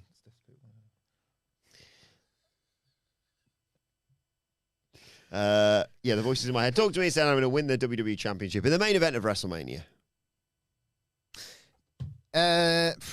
Right. Orton Gate. Can't believe it's 2026. There's kind of an Orton Gate scenario going on. It's a bit of a nightmare, this, for me, in terms of my agenda of Randy Orton was a poor draw and a psyop almost the entire time he was a WWE superstar. So I'd always make fun of the old Randy Orton 09. He was a menace. All that stuff that goes online. And, like, by the sounds of things, people really like 2009 Randy Orton. Sign that said 09 Randy Orton has entered the chat. Yeah, I saw that. And I'm like, oh, God, it's actually a real thing. I thought it was just 300 idiots who were born too late in life. So that's a shame for me. Look, don't know what this really was, or if any of it was particularly, ideal. So I think the idea is Orton's gone Lupo again, and that he is trying at points, be the good guy and be rational, and then apologize to Cardona, or if he's just pretending to be like this, or if he's got the IED, intermittent explosive disorder again, or what's going on. Now this guy knows 09 Orton. Yeah. It's basically Bailey. But having him do sort of these, because spoiler alert, he comes back out and he's like, hey, we're the fans and all the rest of it. He's still either making the fans like him half the time and they're receiving the message, or I don't know. This had the cadence of a babyface promo, which didn't help. All the emphasis. He fired up towards the end. He fired up. This has had the babyface cadence promo, and he's meant to be a heel. And basically, Randy Orton, who at this point it baffles me. I've never rated him, but he has reached that part of his career where no one's going to boo me anymore. I'm at this stage of my career. So he's at this stage of his career, meaning as a heel nemesis for the guy you still want for the next however many years to be a top babyface guy. He's not a good idea. So that's not good. And he's doing the kind of cool, badass things that you've conditioned your audience for years to think, oh, cheer that. It's Austin coded. Jacob Fatu surviving car wrecks and coming out and kicking ass on the same show. I felt like they relied upon that one line about, like, making all you lot happy makes me feel empty. And then they just carried on with the program. Yeah, I mean, like, as I said, they're not going to boom at this point. Should they have done a babyface program? Like, it depends on how much any of this matters. Unfortunately, it probably doesn't. We've seen for years the Cena split reactions and the business didn't change. If anything, it's all fine. Whatever reaction's a good reaction. You probably want the fans to go along with your story, but we've lived through decades. Is that hyperbole of this just not mattering one jot? The one thing, it won't matter for Orton necessarily if he is trying to play a heel and getting cheered. He's over's over. What does it matter? You probably don't want to kill your top. Not that it will kill him, but you don't want to undermine your top babyface just to get Randy Orton over again in Cody Rhodes. But again, look at who Cody Rhodes idolized. John Cena, who was considered a legend in spite of all of this. John Cena, who got the most business done commercially last year. John Cena. It's unwelcome return to the dissonance. And I do think that the WrestleMania 42 main event Saturday will kind of suffer in all sorts of ways as a result. Ultimately, nothing matters. I thought, like, I really don't. Pop a nug. I can't right now. I might before this podcast is up. Is that point when I can have a couple when the podcast is finished? For sure. Yeah, good. Yes. I thought that I think they're making a terrible mistake. Like, everything Sid's describing is true. I just don't like it. Like the business rationale of Cody. It was so much better when it was like the fans were playing along and he told superior stories. Yep. Like I think they did have after the attack 1 week to get everybody where they should be in terms of fan support and Orton and Rhodes, and this was already careering into a wall at WrestleMania in terms of the reactions. And for the second year in a row, Cody Rhodes getting 4 years. He's going to get a face heel reaction, Desmond, isn't he? Yeah, 4 years. Everyone says that. That's all I could think about when I was watching it. Like 4 years of WrestleMania main events, and 50% of them are going to be the John Cena divided reactions. He's going to have a Desmond, isn't he? Last year was an accident in that they genuinely probably did believe when they made the judgment call to turn Cena heel that this is going to get boost, this is going to be fine, and that hasn't worked. This year, who wouldn't have seen this coming? Mm-hmm. It's on them that they've not, of course, and they're not sought to rectify that at the first opportunity, and this didn't do that. Probably could have picked a more sympathetic and over figure to get the heat on as well. Well, I don't know. We'll see how the crowd reacts when he gets his arm broken a little bit later. Yeah, absolutely. It's one of those where it's. I'd rather this. It's not going to be the end of anyone's world. An unwelcome return to the dissonance is how I would describe this. It's also, I said this to Wilbourn after a really good angle. I thought the heel turn, really good angle. Immediate nightmare reality that heel Randy Orton main event is happening. Like, I like babyface wrestler Randy Orton at the moment. Slow it down, kid. Garvin stomp Randy Orton in the divided Cena crowd against Cody Rhodes. Nightmarish. That sounds awful, doesn't it? It's pretty nightmarish, yeah. Pretty nightmarish. I wonder how much I was thinking about the booking of all of this, the world title scene and all the rest of it. And you try and do what Triple H tells you to do, unless he's getting praise, in which case he loves it. What if you didn't engage with social media or the dirt sheets and you just watched all of this play out? As fans of our age, we could probably infer that some politicking going on between the closing scene of War Games to how it arrived. You would have interpreted, all right, okay, yeah, one of them's noped that match, and now we're getting whatever this is. Would you like it more if you didn't know, oh, they're making it up as they go along? I don't know, because the fans at very least are being given the opportunity to voice what they like in this story, aren't they? Like, Randy Orton continues to get cheers, will probably get cheers. They've stopped singing his song. Have they got 2 matches out of it, Drew and Jacob and Cody and Orton? It's, if you didn't know they were making it up as they go along and Triple H was a bitch, he was afraid of upsetting these apple cart. The WrestleManias of our youth, for example, well, even before our youth, WrestleMania 4, we would have watched that first run not knowing of the fact that, like, Randy Savage only went in to win the title because he was supposed to win the IC title and Honky said no, for example. And you just watch that being like, this is brilliant. Randy Savage has won the world title. Yeah. So there is that element, especially with Jacob and Drew, I think. I think they've told that story quite well. Cost each other the WWE title. That's why this match sits just underneath the WWE title. Randy's won the match he's supposed to win to get the shot. Like, everybody's done everything that you would theoretically need to do to make this work. But the John Cena years were proof that yes, it gets reactions, yes, it does business, whatever.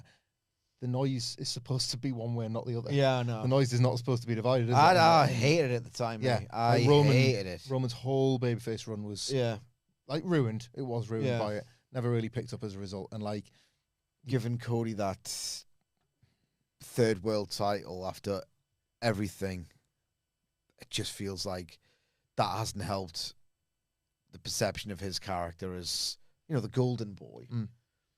It's nicely set up for a heel turn. It's just whether or not he'd have the, want to do it, I suppose. Yeah.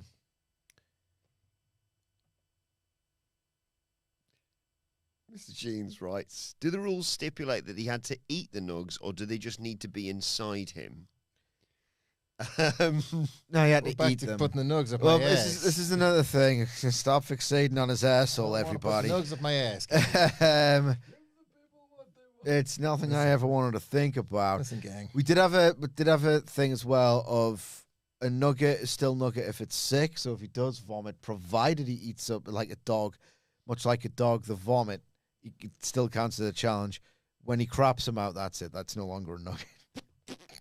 You can't eat them and expect to complete the challenge. It's a different kind of nugget after that. Yes. People in the chat are asking whether or not you can blend them and then just drink it if that makes it easier. Well, I did say slurry them up in your mouth, boy. Get someone to chop it up and just put it under the punch it or something.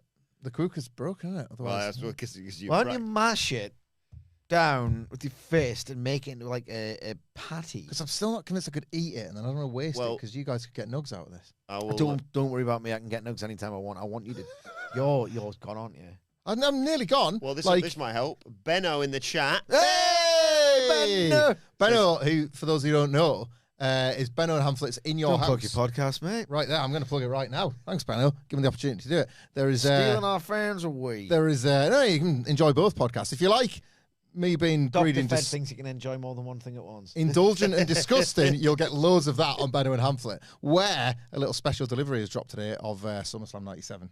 Best finish I ever. thought it was going to say special delivery drop today of me eating 110 nuggets. Our father, who are in 1997, if we were going to give us this day our daily fed. Give us each day our daily fed. I love how you take that literally. He literally watches WWF on his laptop every day at work. Hi, Benno. Sometimes I'm actually From trying to behind get the on with my writing. Sometimes I'm actually trying to get on my writing, and Hamflett sits next to me in the office outside the studio, and I'm in the zone. I'm locked in. Some absolutely, just some insight. It's like Bob Dylan wrote. It's all right now. I'm only bleeding, and I'm like, I'm internally bleeding. and I'm in the zone. And then you go, foie go, Sitch, gras. look at this. It's a house show, and Jeff Jarvis are running on Brett versus Owen in MSG. I'll have one look at it. Come on. What colour are his trunks?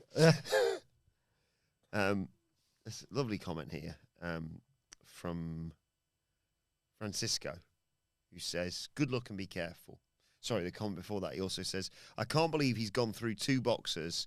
But it is, three boxers now. But it is Michael H. I'm waiting to see if he eats enough that his stomach starts pushing up against his diaphragm and he has trouble breathing." So thanks for joining us, Well, that's Francisco. pretty much what's happening. Bit of that. It's a bit of that. It's interesting. Oh, and where was the comment from? There it Can is. you do us a favour? I know it's all processed slop crap. Ask Google, how many have you eaten? 64. 64. Zoo Lane. I've eaten Zoo Lane nuggets. See, I do like that number. Mm-hmm. You could meme it up. I know. Cadbury's meme egg that bitch. 3 more away from Gary's me making that bitch. 67 nuggets is roughly the equivalent of like how many whole chickens? How many nuggets in a chicken?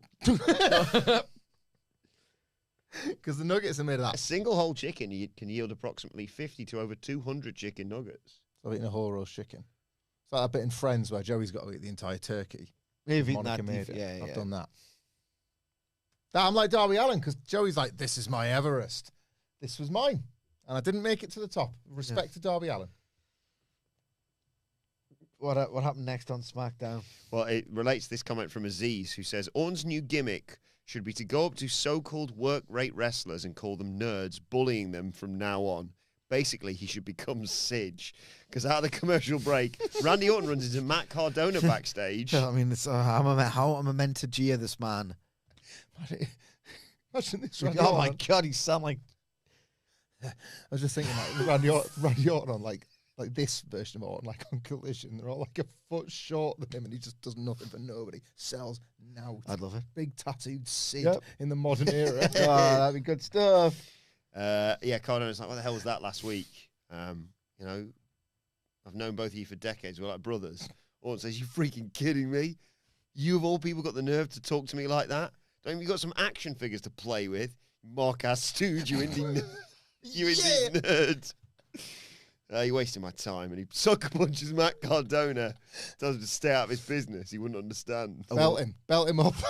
I will say, again, ideally, if you engage in a fictional work, you want to, I realize there's beauty in the hand of the author and authorial intention and all the rest of it. But 9 times out of 10, you kind of want the audience to go along with what you're doing. I love the idea. Right, when did Cardona leave the Fed? 2019, or was it one of the 2020 ones? I think it was 2020. Yeah. Like the darkest day. I mean, we can laugh now, guys. He got what he wanted in the end. But like, he gets released. It's his dream. It's his lifelong dream to be in WWE. I mean, he's buying action figures of his peers. It's weird, but nonetheless, it's his weird dream that he lives, and then it got taken away from him in, to be really, really earnest and genuine, sincere, appalling circumstances. He goes out. He does the thing that so few of them actually do. he reinvents himself. He finds himself an act that is really funny when it needs to be, really effective. He gets, and this is a massive credit to Cardona, earnest heat in a post-heat world. Like, very few people can do that. Punk, MJF, can't believe he's in that company, but he is Matt Cardona, right? With this interloper King of the Death match, it's good. People get it by the end, but at the start, people really don't. Night after night, though, he's got, you are absolutely disgusting, you. But night after night, he has this dream. He has this dream. All of this, I'm doing this to build up my stock, my currency, to get back into WWE. I need to get back into WWE. I need to get back into WWE and prove them all goddamn wrong. Just like my friend Cody. I'm going to do it as well. I'm going to return one day as a goddamn star on Matt Cardona. The amount of work he's put into this, the amount of hours he's dreamt about doing this, gets his arm broken on SmackDown and everyone wants his other one broke. And he's a babyface. So he literally couldn't play with his figures. Yeah, exactly. Funny. I mean, he wouldn't play with them anyway. He keeps them under... Yeah. He knows their whole deal is let them breathe, isn't it? Oh, is it? I don't know. I'm not a nerd. Let them play with them. I don't know. Maybe open them up, stick them on shelves and that. That's his whole, that's his whole deal. Sure there's honor. Sure there's honor in it. Yeah. We're still on 64. Yeah. How hard would it be to get to 69? If I could walk around, I think I could get to 69. Why don't you have a little walk around? I will allow walk walking if around. it's going to get you to... You cover SmackDown. Don't miss any big details there. Trust me. You got to stay in here. Yeah. Just Because you could be having a shit through there. You could be shitting them out for all we know. Don't go right in front of the camera. Is this your first podcast? Don't stand in front of the camera. Don't talk when the microphone is about 5 meters away from you. I mean, And for the love of God, don't burp into the microphones. No, do apparently it's quite he good. says, Oh, hang on! I'm not allowed to do my nom nom nom nom nom nom nom, and he's allowed to burp. How fair is that? I know. I like how you've done all this He's while... clutching his heart over there. Yeah. You just carry on. What was next? What was next was Sami Zayn versus Aleister Black. Dun, dun, dun, dun, dun, don't turn your back. So Black makes his entrance, Sami Zayn makes his entrance, and the match is about to start. And then Trick Williams' music hits, and he just soaks it all in. And Trick Williams... Actually, do us a favour. No, while you talk, keep talking. Okay. I need to Google something. Trick Williams gets a huge reaction, and Aleister Black obviously takes advantage of this and attacks Sami Zayn, nails him with strikes. Zayn fights back. There we go to a break. When we come back, Zayn has to kick out of a pinfall attempt after Aleister Black catches him with a knee to the face as he flew in off the top. Zayn, though, avoids Black Mass, wants a blue thunder bomb. Black counters that, hit him with another knee to the face. Black then locks Sami into a knee bar submission, but that gets reversed into a pin attempt for 2. Zayn clotheslines Aleister Black out of the ring, chucks him repeatedly into the barrier, keeps just more and more shaking the barrier and what have you. They get back into the ring.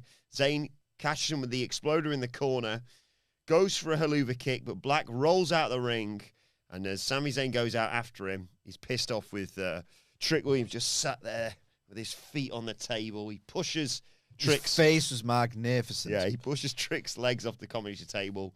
And so Trick Williams throws his drink over Sami as he turns his back to get back in the Trick ring. Williams' goddamn face here was wonderful. Wonderful. Kind of just like, what are you going to do about that? It's the way he dropped the cup. So, Yep, so. and Sami... I don't want to get ahead of things here, but I think I'm watching a revival happen here. Well, maybe camera. there might be some controversy.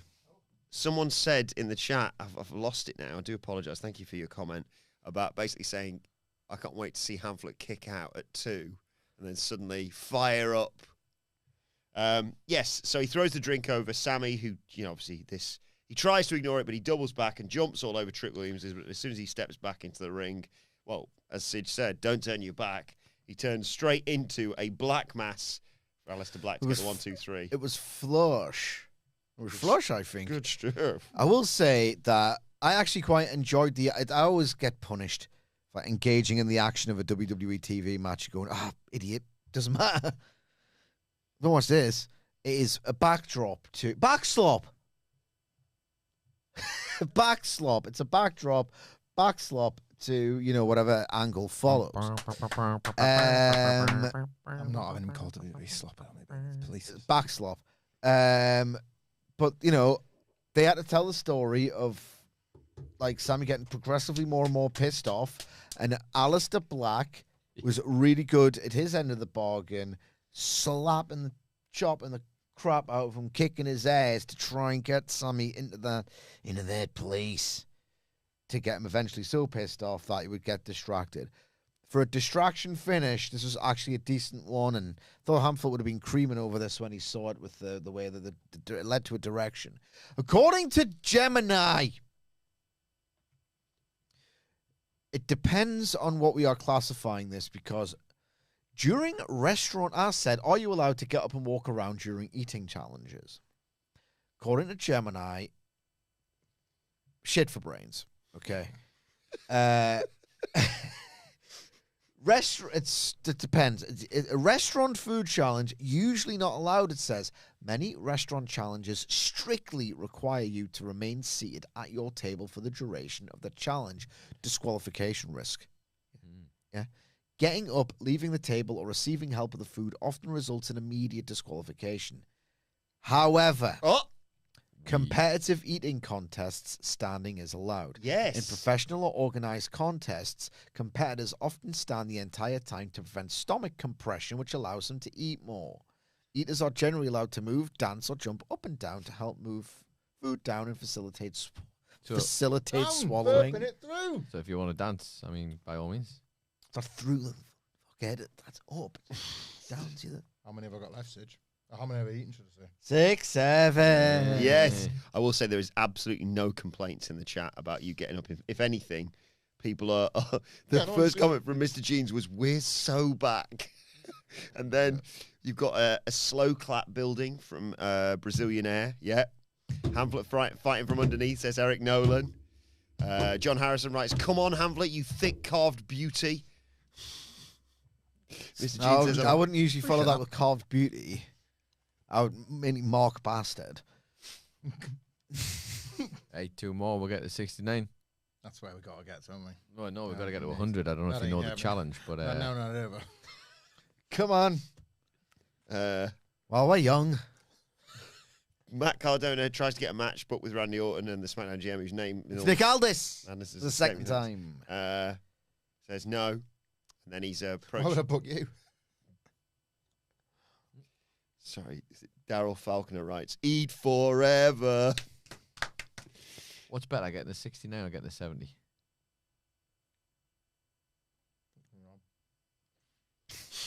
That's just noise, wasn't it?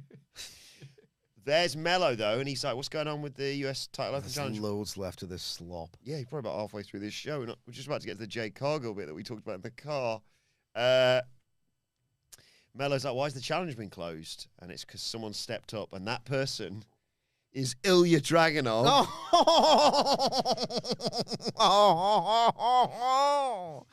Very entertaining. And long story short, Mello says, one of us is going to have champagne, the other one, just pain. And clever. Dragunov says, that pain will entertain. Get to the match a little bit later. Wow. Boots 8562, $100 donation. Do it for the business. Oh, my God, thank you. Thank you to Boots. It's very kind of you. I've got 69 Nave.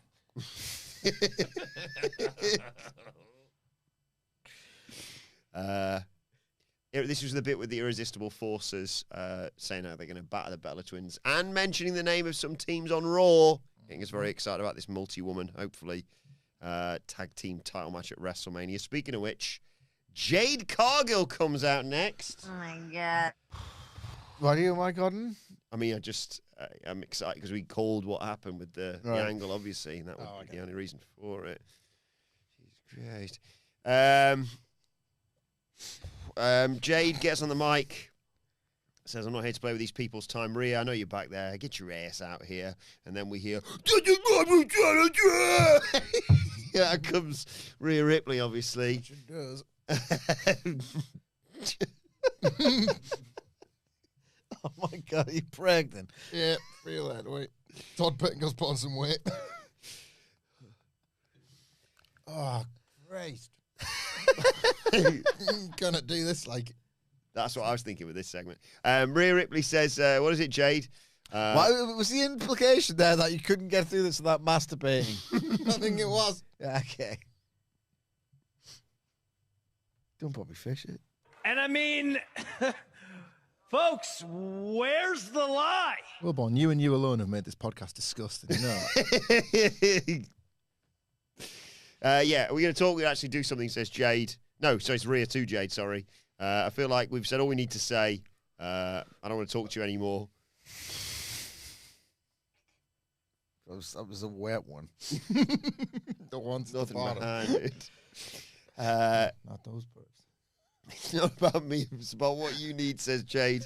We need this title. I don't need this title. I don't need this ring. I don't need you fans. You've been grinding so hard to be somebody. And me, with or without wrestling, I've been that bitch and I'm still that bitch. Like I said from day one, I'm not here to make friends. I'm here to make money. Rhea says, if your goal here was not to make friends, so you've been very successful with that. But you were right about one thing, Jade. I do need this. I live for this. I've been busting my ass since I was 16 years old.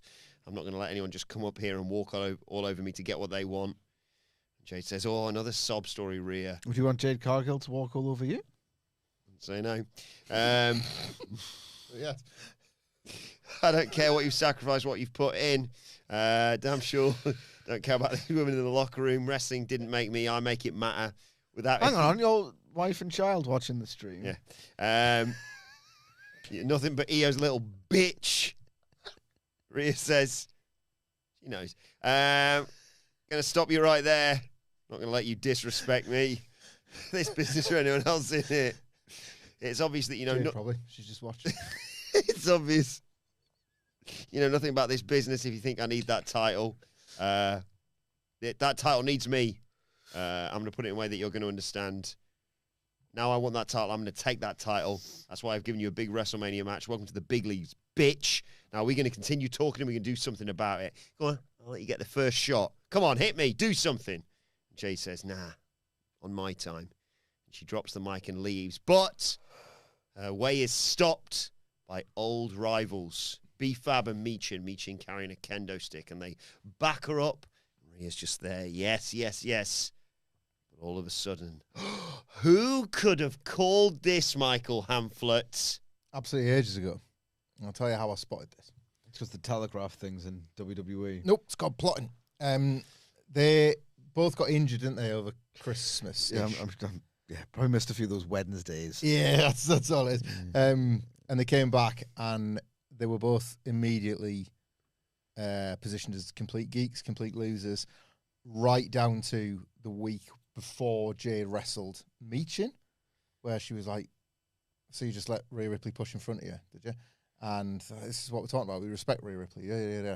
And then it hit me that all that stuff online that might have gone a bit too far when some of the wrestlers were just shooting when they were meant to be working, like, finished the job, basically. Like, they've looked upon something that has worked in the past, which is the baddies, Jade and Heaters, and it does improve the act. They've got two wrestlers who have just come off feuding with it and, like, lost comprehensively. And then the match where Meechin was squashed, the week after they had, like, Jade chatting with B-Fab, was it? And Rhea Ripley, right down at this promo here, basically saying, "Hey, you've done a really good job of not making any friends." So she thinks she's got Jade in every category. Yeah, you've got a bigger body than me, but I'm tougher than you. I've got more experience than you. You're in my WrestleMania main event, and I'm wiser than you because I know you got no mates. Well, here's the twist. She's got two of them. Didn't see that coming, did you, Rhea? Like, every bit of this has been nicely plotted out, and they're just acknowledging that, like, an idea works better. Like, I said this with one of the Punk Romo ones. I can't remember what it is. People haven't seen that something's happened in AEW. Nick it. Like, and this seemed like obvious from about a month and a half ago. They were like, they should steal it, and it should be with those two. They surrounded the ring, yeah. Rhea obviously realizes what's happening. She fights off B-Fab, but then gets hit with a kendo stick shot by Meechin. They hold her up. She gets super kicked by Jade Cargill and hit with a Jaded. And And then Jade poses with the title over her with her new mates. The Takeover, as they're now called. Excellent analysis from my colleague here. Nothing more to add. It just works. We see another one of our favourites, Kit Wilson, chatting to the Miz backstage. He has adopted Miz's 3 core values: master, inspire, zone in. Yep. Hoorah! He's got this Miz method down. Hoorah! He's going to take out Jelly Roll. But Miz he's not really paying attention. He says, sorry, it's been a bit of a weird week. My family vacation got delayed because of weather in Hawaii. Then they put me in the middle seat of the plane. Plus, I've got this sunburn on my back that is bloody killing me. Slapped in the back by Danhausen, who says, don't worry, I can be the muscle for you two out there against Jelly Roll. Kit says to Danhausen, we don't need your toxic machismo. When are you going to get it through your Dracula brain? Miz won't mentor you. Danhausen tells the Miz, all right, have it your way. You're still cursed. Miz says there's no such thing as a curse. Danhausen's gone. A random ladder just falls behind him.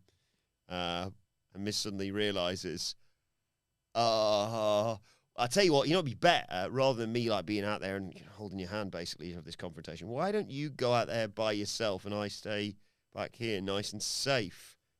And Kit leaves, and then Miz gets hit by a second ladder. It's good stuff, this, wasn't it? You know what it was? My tolerance for this is so low. It cannot never be overstated. Danhausen makes things better. I didn't send you my WrestleMania pitch for Danhausen, and you were in the Raw podcast. So here we go. You get it live, so I can judge your reaction. I am tired. All the heels he's cursed. Dirty Dom, Kit Wilson, Kit Wilson potentially the Miz, Grayson Waller and yeah, Kofi Kingston. Night 2, Dominic's lost to Finn, and they surround him. And the point is, and maybe a couple more by this point, they're just going to beat his ass. Curses aren't real, Danhausen, you stupid idiot. Glass breaks. Colt Stephen comes out and makes a save, stuns them all to prove they're all actually cursed. Oh my god. What? Love it. The beer.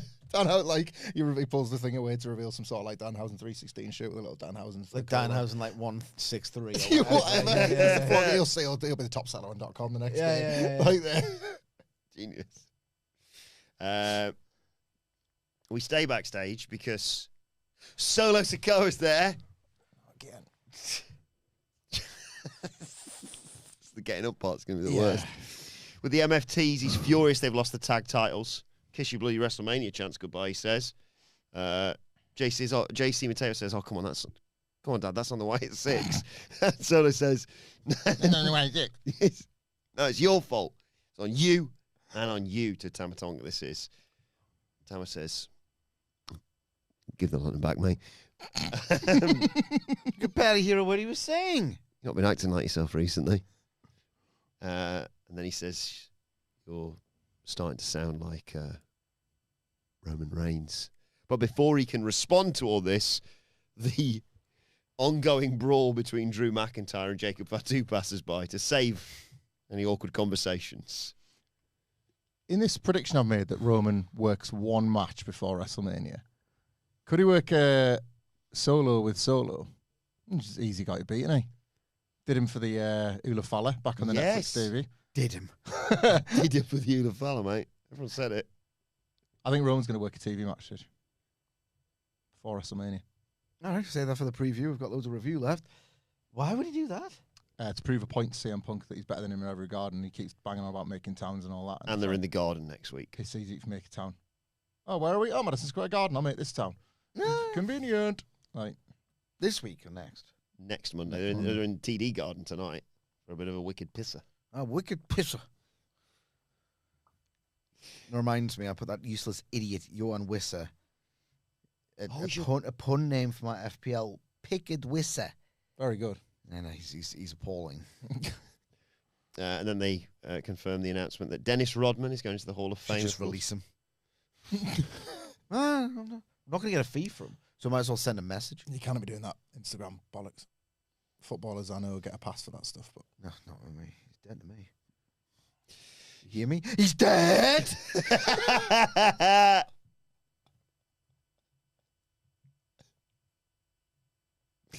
US title on the line. yeah, it's the pop. That's your shoulder, right? Not your heart. Yeah. I've got food shoulder over here. I had one over there before, but that's gown. Was that the cold shoulder there? It's good. Mello versus Dragunov. Oh my Oh, god. fuck off. If you saw a The US match title. of this caliber in this style on an AEW television program, you'd be bored out your mind. Yeah, it's not regular here. It's nice. He's more invested in the characters. I'm a big fan of AEW now, by the way. Don't forget. Don't press that button again. Which one? Don't press oh my god for this style. You're not allowed. Oh, loud. Oh my god, oh god. He cares about these people. Shut up, man. There was an element of this that I quite enjoyed, actually. Yeah. Nice bit of chain wrestling to start. Mello slaps Dragunov. You know the sort of thing. I'll tell you about after Sidge. Mello slaps Dragunov in the face. Really getting there and grappling away. A laid in, let's say, Constantine special takes us to a break. And we come back. Hayes hits La Mystica, running clotheslines to the floor. He hits a flip dive, and then he looks like Michael Hamflett because his stomach crashes into the announce table, doesn't it? Yeah. It's like Shane McMahon, you. Yeah. Oh. Someone asked in the chat just earlier, how much of you is now pink goo, by the way? I was always mostly pink goo. Hayes gets a frog splash after that, which he still goes for the pinfall, but he's clutching his for this match. Michael Hamflett will play the role I'll be of Carmelo Hayes. So Dragunov fights back, German suplex into a top rope back splash for 2, goes coast to coast, but Hayes first 48s him out of the air, but Dragunov hits an H-bomb on the way down for a great near fall because Mello. Terrific. That was good. He gets his foot on the ropes. I think that takes us to another break. When we come back, Hayes wanted a DDT on the apron, but Dragunov counters with a DVD on there instead. Dragunov gets Hayes up in the corner, wants a superplex. Third can, Pop. Mello. Might fix things a bit. Need to move some things around. Hayes counters that into a cutter midway through the superplex. Amazing that. Great near fall. They exchange some big shots. There's a power bomb from Dragunov. Hayes kicks out. He gets hit with a backbreaker for another 2 count. Dragunov sets his sights on the Torpedo Moscow, but Mello hits him with the first 48. Another kick out from Dragunov. Hayes missed a dive from the top. Dragunov hit him with Torpedo Moscow, picks him up for a power bomb, but Hayes counters that into a sunset flip bomb of his own and pins Dragunov 1, 2, 3. Are you going to do any parenting tonight? No. As agreed upon. Not just like neglectful. Yeah. So you're basically going to lie down on the couch or in bed? Straight to bed. What, bed and bed? Well, I'm going to have a walk, actually. I'm going to go for a long walk. It feels like the move after this. Real beans. This match was probably less painful to Dragunov than this is to you. The bit where they were rebounding off the ropes and just almost tripping into each other because they still needed to get at each other, but they were fatigued. Good bit of like actual competitive professional wrestling. I enjoyed it. Dragunov's entire oeuvre still I find off-putting. Generally, his entire vibe and his essence and certain choices that he makes to put himself over as the hardest guy who's ever loved to get a beating is it's a bit much like, but elements that that's the thing about it's always 40% of a Dragunov match that's incredible to me. 60% ick. Enjoyed this a lot, yeah. Didn't they run it back again? I don't know. They've just done it now, haven't they? It was weird that they delayed it. Cheat code, isn't it, for I don't know. I like Mello a lot. I think this run's been good. I think it's been encouraging for his slow build to something bigger. But WrestleMania title match? If only there was a point where Dragunov could get over as a heel and not just be this guy who's a bit off-putting, who works so hard that he kind of gets a reaction towards the end of his matches. That is his lane. That's his ceiling. It's coming, that heel turn. And how about if he gets over and then... Because if you repeat that Ilya Trick Williams as a magic trick, that could be incredible. Yeah. Jelly Roll, not confronts, but bumps into Randy Orton backstage. Orton apologizes. Jelly tries to talk some sense into it. God, Jelly. Basically, Jelly's moralizing. I hate him. I like Jelly Roll as well. This was just a lot, wasn't it? It is a lot. It went on quite a long time. I was going to write it all down, and then I went, he likes his family in the business, and he's known him a long time, basically. Life isn't about what you do, it's who you do it with. Do the right thing, basically. Find Matt Cardona and break his goddamn arm. Find Matt Cardona and fix this. That's what he said. Randy, I thought for a split second was going to kill him, but he just gives him a hug. Yeah. And then we get the recap of Ober and Brock. And out in the ring, there's Kit Wilson. We should all do it. You do it, and then he can do it as well. Look. Let's do it. Kit Wilson. Do the Danhausen New Day Rock 69 chicken nuggets. Yeah. You are cursed. You are cursed. That, like, my middle is screaming at me right now. Yeah.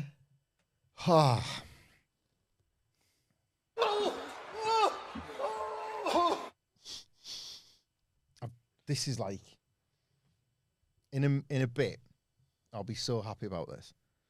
This is like right now, uncomfortable. But in a bit, I'll be like, that's eating till you're full. I ate all I could eat. Like, I can't wait to pop a few nugs after this podcast. What have you done today to so make why don't you save yourself? feel You're gonna proud? save some of them for tomorrow nug lunch, but give me a couple. Yeah, out there, open for anybody to enjoy. That was always the end result of this, realistically. Can't even talk. I can't. It's like I'm laughing and shaking my body, and it's like In the interest of trying to increase your count, I know you're in pain. Is it worth standing up one more time just to see if you've got room for one more? yeah. Go on, I'll watch Wilbourn perform the Poetry slam. Poetry slam. Yeah, Kit's in the ring, calls out Jelly Roll. Got to give the people what they want, man. That's Says, says, get your ass out here. Out comes Jelly Roll. He's clutching his belly. Crunch. and it's gonna go back to where it was anyway. Go. Wallop. Oh dear. There's a lot of love in the chat for you. Cack-handed idiot, isn't he? Yeah. What an absolute fridge. Jelly Roll comes out. Oh, this sucked ass. This was so good. Kit bails to the outside. Says he's in Jelly's head. Jelly says, I'll tell you what, Kit Wilson. This is what you wanted. This is what you get. I don't know what you thought you were going to get when you called me out. We're here in Raleigh, North Carolina. Someone get me a referee. Ring that damn bell. And Kit Wilson says, whoa. Sweet child of mine. 1 second, Jelly. The bravado, the ego. The ego's 2 steps in front of the brain. Why don't we settle this like civilized gentlemen? I don't fight with my fists. I fight with my words. Toxic! And Jelly's like, what? Word? Did I hear you right? What did you call me? You brought me all the way to Raleigh to have a rap battle with you. Don't get me wrong, I think you're a decent dancer, but you ain't no rapper. And Kit says, Jelly, don't you dare compare me to a rapper. I'm much better than them and so much better than you. No rap battle tonight. Instead, we have slam poetry. He pulls out a book, and Jelly's like, you got a book? You brought a book? Jelly, you can talk all you want. You've got no class. Just a couple of ugly face tattoos and a criminal past. Well done on losing all that weight and looking so damn thin. All I see is a melted blob of skin. Appropriate. You're fat-phobic. You're toxic. I might even call you a jerk. But hey, at least we got proof. Ozempic works. Jelly, you tried to inspire, but to me, it's a little silly. Hey, congrats on losing 300 pounds. Maybe now you can see your little Willie. That was Oh my excellent, God. okay? That was excellent. It reminds me of the famous gag from The Sopranos that creates that huge rift between New York and New Jersey. You hear about Ginny Sack? She got a 95-pound mole removed from her race.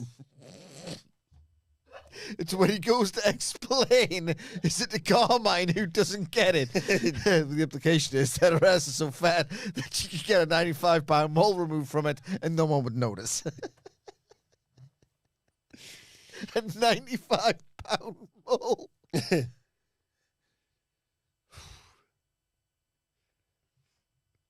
Jelly says, that's pretty good. I didn't bring a little book or nothing. Well, I might have a little something for you. Oh, Mr. Kit Wilson, you come in and try to destroy me. But I don't have to see my Willie. Your mother sees it for me. Oh, you talk about a Zempic. That's real original. Hey, Jelly's really fat. Your mother could have told you that. I put my belly on her back. Does the Kit dance? Kit just chins him with the microphone. Beats him up. Uppercut. Flying corkscrew elbow drop. And calls him toxic to end this segment afterwards. Jelly goes up to the SmackDown GM whose name It's escaped. Nick Aldis. Wants a match for next week. It's great stuff. Nah. I did like Kit Wilson here. I just don't like Jelly Roll. Do not like him. You know what I don't like as well? It's ironic criticizing teenage boy Patter when I do this for a living now. It's all it's meant to be ironic. I hate Shaggy Man Patter. I mean, like when? I said yeah, Shaggy. Well, when did you do that? What's the? Is it? He said, you didn't. You've never been to my house. Is it? I think you should leave. Is it, I think you should So when leave? did that happen? Have you seen the? Is that? I think you should leave the sketch. Where so and so king of the Yeah, slams. yeah. Dad, I've got some good news and some bad news. Mum's alive, but she was with Jerry, king of the slams, last night. So good that. Yeah, it's just like, yeah. Kit Wilson's funny though. I like a wrestler having a conniption fit in Fury. I think we need more hyperactive heel wrestlers in the mold of Brian Christopher, and more wrestlers having like complete fits. Kit Wilson is good at that. Kicking the bottom turnbuckle that hard that many times, I thought was a good angry outburst. There he is. He's back. Go on, drop a nug, baby. Come on, Nug. How many won now? So we on 69 I'm on 69, so I'm sacrificing a funny number for the pride of 70. and charity. And Don't forget. that's $5 more, isn't it? The last five. I think you're gonna get a taste from after this. No, I'm going to regret this one. This one. They do smell incredible. 70. 7 and nugs. That's good, is it? 7 In the out of context 10. of this, Yes. yeah, 7 out of 10. I said in previewing this and plugging this, I like to live the 5 out of 10 life. So that's 2 better. What happened next on the SmackDown? 5 out of 10. Julia and Kiana James set up a match with Tiffany Stratton next week. Also, Chelsea Green gets wheeled out of the way as the Irresistible Forces make their way down to the ring for the women's tag team title match against the Bella Twins, who early on try for a double team but get blocked by Jax, but they manage to hit a double bulldog, and at that moment that brings out Charlotte Flair and Alexa Bliss. That distracts them, and Lash Legend can just run them both over as we go to a break. When we come back, we're in Brie mode. She hits a knee to Nia Jax. The yes kicks. Nia Jax hits a headbutt.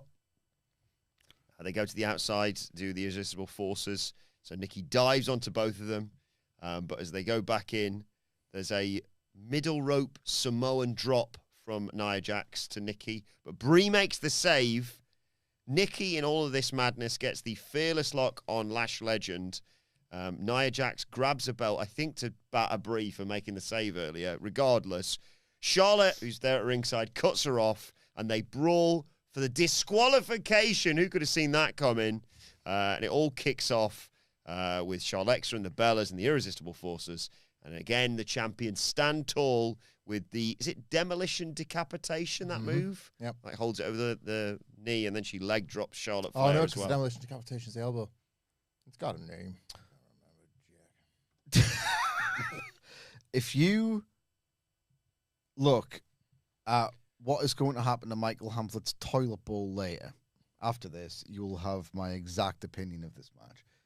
Particularly that woeful, the execution of that finish was absolutely, it was bad wrestling heritage.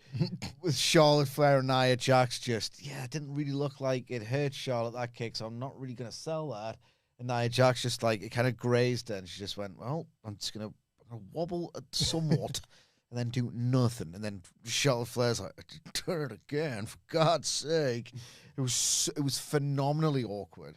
So funny. I enjoyed it for the completely wrong reasons.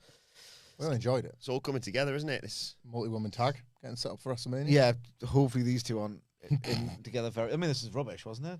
Yeah, I mean, mostly. Like, the Bellas are so weird because they're over. It's obvious that they're popular. They might even draw. I don't know. I'm not going to check the figures Good on that. whipped cream with a boat. Yeah. It's... it's not good, is it, out there? Not good. I used to rate Nikki Bella. It's just, they're offering nothing in these matches, and they're not being programmed as heels, but it's that cadence from the old world Yeah, WWE. they're so that just heel can't switch it off. Yeah. Yeah. my missus still loves them. So Well, I think people do. I think that's it. They've got value, Not in definitely. the arena. So she's still in the chat. One more nug, she writes. good nug for Anna Louise Nug. Anne-Louise, I've done 70.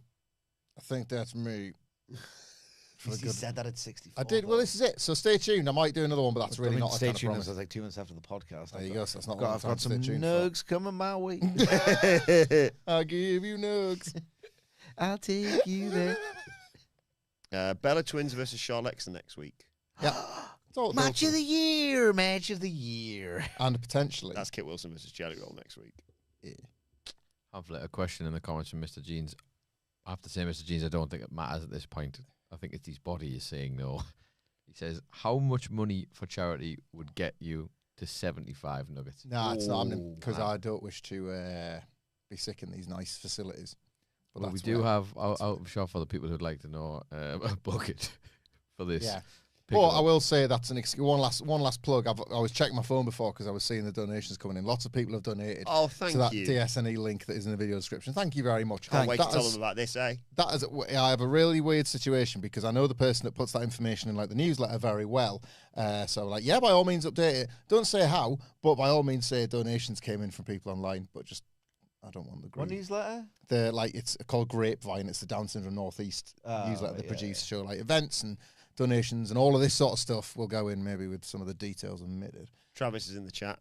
Look at Hamflett running from the grind. Ah, that's good. That's Travis because he likes AEW and foolishly believes Ospreay's business about AEW being harder than WWE. Is that Honestly, right? when you get too full to bleed. I can't function. I can't defend the Fed. Oh my God, Nugs have stripped me of my power. Matt Rain said, I wish you had this same kind of quit in basketball. Yeah, well, you know, I wouldn't have eaten 70 nuggets before playing Matt Rains at pub basketball. Tell you that. And Can't get my arms. I Ramen Nomad says, instead of the glass break, you're going to get the porcelain break later. No. Oh, God. Randy Orton's on the phone with a mysterious person. It could be Ted DiBiase Jr. Well, he's free now. He's a free man. Unbelievably, he's free now. Here's the twist. Yeah, I did say the other day. I did not expect that. But he's going to fix this right now in the ring. Do you think it's The Rock, Sidge? No. Oh my god. Why do you think it's The Rock? He gets called to spike business. Business is down. Wrestling has more than one royal family. WrestleMania season stuff with Cody. Maybe, yeah. It's not the daftest. You is it? said Kevin Owens. I thought Kevin Owens, yeah. I like that. Yeah, Orton comes down to the ring. He's slapping fives with everybody. He's kissing babies. Is he Bailey?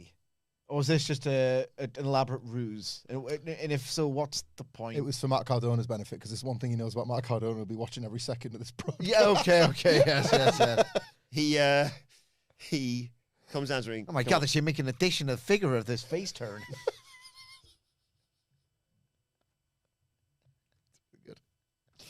And he says, "Come on, Matt, come down. Always ready."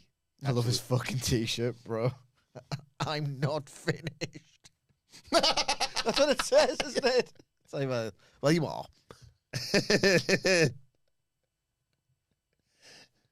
I'm finished shirt. Yeah, that's essentially what he's saying. I'm not finished. So it's like hardly as if like it's most glowing endorsement of like I'm the best there is, I'm the best there was, and I'm the best there ever will be.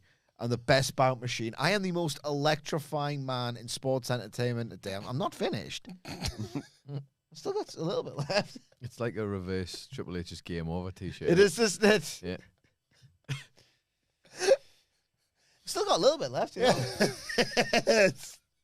I'll probably improve my old indie fee after another run here. I'll do the Andre Battle Royal. I've been out of my head the last few weeks, says Randy. I'm legitimately sorry, Matt. I think action figures are cool as hell. I play video games. I'm so sorry for how I treated you back there. We go way back. I've known you for 20 years. I'm sorry. Got an apology to make to Cody next week. He's obviously not here tonight, but I am sorry, Matt. Will you forgive me? He gives him a big hug. Says, "We good?" Shakes his hand. Kicks him right in the cock. Hits him with an RKO. Dumps him out of the ring.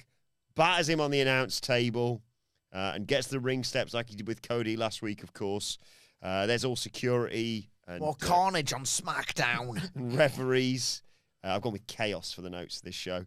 And the SmackDown GM, whose name actually escaped. Nick Aldis. Yeah.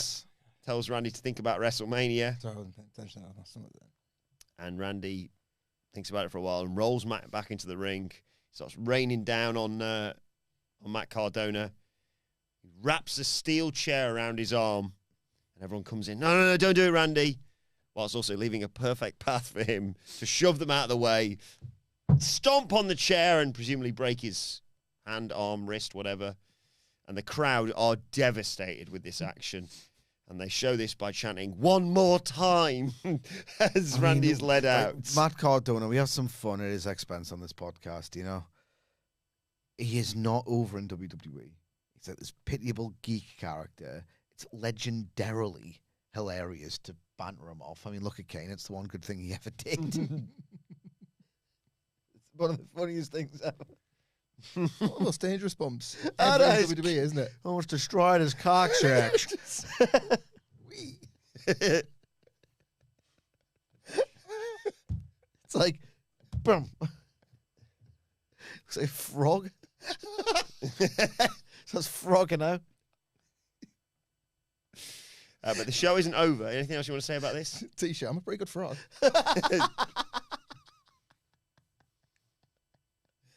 Jeff Rainmaker says, "How are you still talking? There's nothing on SmackDown as interesting as trying to eat 100 nuggets." Well, he's failed. Yep. Nah, you know what? There's a success in a way. Ramen Nomad says, "I've just donated $70. Congrats, Oh. I think." Thank you so much, and thank you anyone that's donated. I appreciate that. It's added some worthiness to this otherwise very unworthy afternoon. Yes. Anything else you want to say about this before I get to the final angle of the show? Nah, it's just funny, innit? Not meant to be. No. That's not the end of the show because we see suddenly footage of Drew McIntyre and Jacob Fatu brawling on a bit of scaffolding in the back of the Lenovo Center. And they run out to try and stop them, but they're stopped by a fence or a gate or something. "Stop it, you two!" They're just shouting at them. And in the end, they pull each other off and fall off the scaffolding to close out the show. Good mental image. I mean, why? It's never, ever. Dual hand job as they fall to the death. I love that. Down we go. There we go. I'll tell you what, this just looked so fake. Yeah. It's a shame because they actually orchestrated some real intensity in the brawl. But Fed's going to Fed, and it's WrestleMania, so apparently you have to do really dumb things. Which way does this go? Do they do Falls Count Anywhere, Street Fight, and actually make the best of the fact they're in Las Vegas and do some stuff in the desert, the various Vegas-related venues that everybody knows and loves, or do they go the other way? And Last it's like, man standing. no, I was going to say you got to keep them in one place, and it's like Hell in a Cell because a lot of it started with cage matches as part of the build. Like you got to lock them in one place, or you got to send them all over the shop. It's one or the other, isn't it? I like it all over the shop, mate. Me too. I'd be fine with like cinematic elements of it, like pre-filmed stuff. Ah, Like a spliced version with- of the where they can pretend it's gone on 2 hours or whatever. Uh-huh. Yeah. Stuff that's going on throughout the show. Why the hell not? that'd be funny. Yeah. Oh dear. Still in pain? Yeah. It's just like all, like, I don't know where my organs are, but it's all just nugs. kicking around in the middle. Mose has offered $1,000 if you eat 100 nuggets. He's not going to I do cut that. Mose, that's incredible. but I I'd couldn't do it. want to see proof of funds for that anyway, to be honest. Can we, as we wrap this up, people are asking in the chat, what is the total of donations? Can we see that? Oh, I'll have a look. If you click the link, you'll be able to see the donations yourself. But LRVE Live, I can't do fast maths. I'll have a look if you want. Yes, please, Nicholas. That's all right. Everything basically down to like a few days ago, because a couple of people donated in advance of this podcast, which is really incredibly generous. The first one goes back to 2 days ago, starting with James. I'll tell you what, James Liffin, thank you. Jules, Steve Kilshees, Sean, Jamie, a couple of anonymous ones, Bobby and Lindsay. Some people call Maybe me Morris. Tony Khan. Maybe Tony Khan. Jonathan Chris Old. Jericho. He likes to donate. You put in, you'd see Chris Irvin, wouldn't you? John Oldfield, Ramen Nomad, Mr. Jeans, and the various anonymous donations. While Nicholas tots it up, there's all the name checks. Thank you very, very much for getting something good out of this. Sure. Just realised my phone's over there with my calculator on. We'll provide an update on the Raw review tomorrow. How Yeah. about that? And then he has to listen to that. So There you go. That's retention. So we're there. Let's have a look. I think I've got this. So we got. No, I don't got this. I don't got it. And some donations are in pounds and some are in dollars, some are in euros. They're in different. They're it in confuses different stuff. currencies. Well, let us know your thoughts. We talked about SmackDown as well whilst all that's been going on, by Yeah. the way. Let us know your thoughts on everything in the comments section below or on X at WhatCulture WWE. Which they can follow all four of us. You can follow Michael Hamflett at Michael Hamflett, hamflettx@gmail.com. I'm also on Cameo. Michael Sidgwick. God, At M. Sidgwick. You can follow our brilliant producer Adam Nicholas at It's taking a little bit longer. Adam Nicholas. Yeah. More like Homer. You can follow me at Adam Wilbourn. Follow us all at WhatCulture WWE. As I said, make sure you subscribe to WhatCulture Wrestling wherever you get your podcast from for daily wrestling podcast. The Raw preview is available right now. We'll be back tomorrow to review Raw.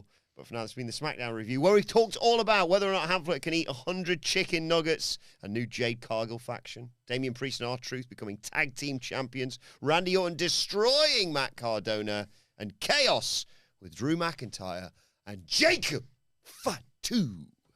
The SmackDown review, it's got all this, and I ate 70, but I couldn't eat one more. We'll see you soon.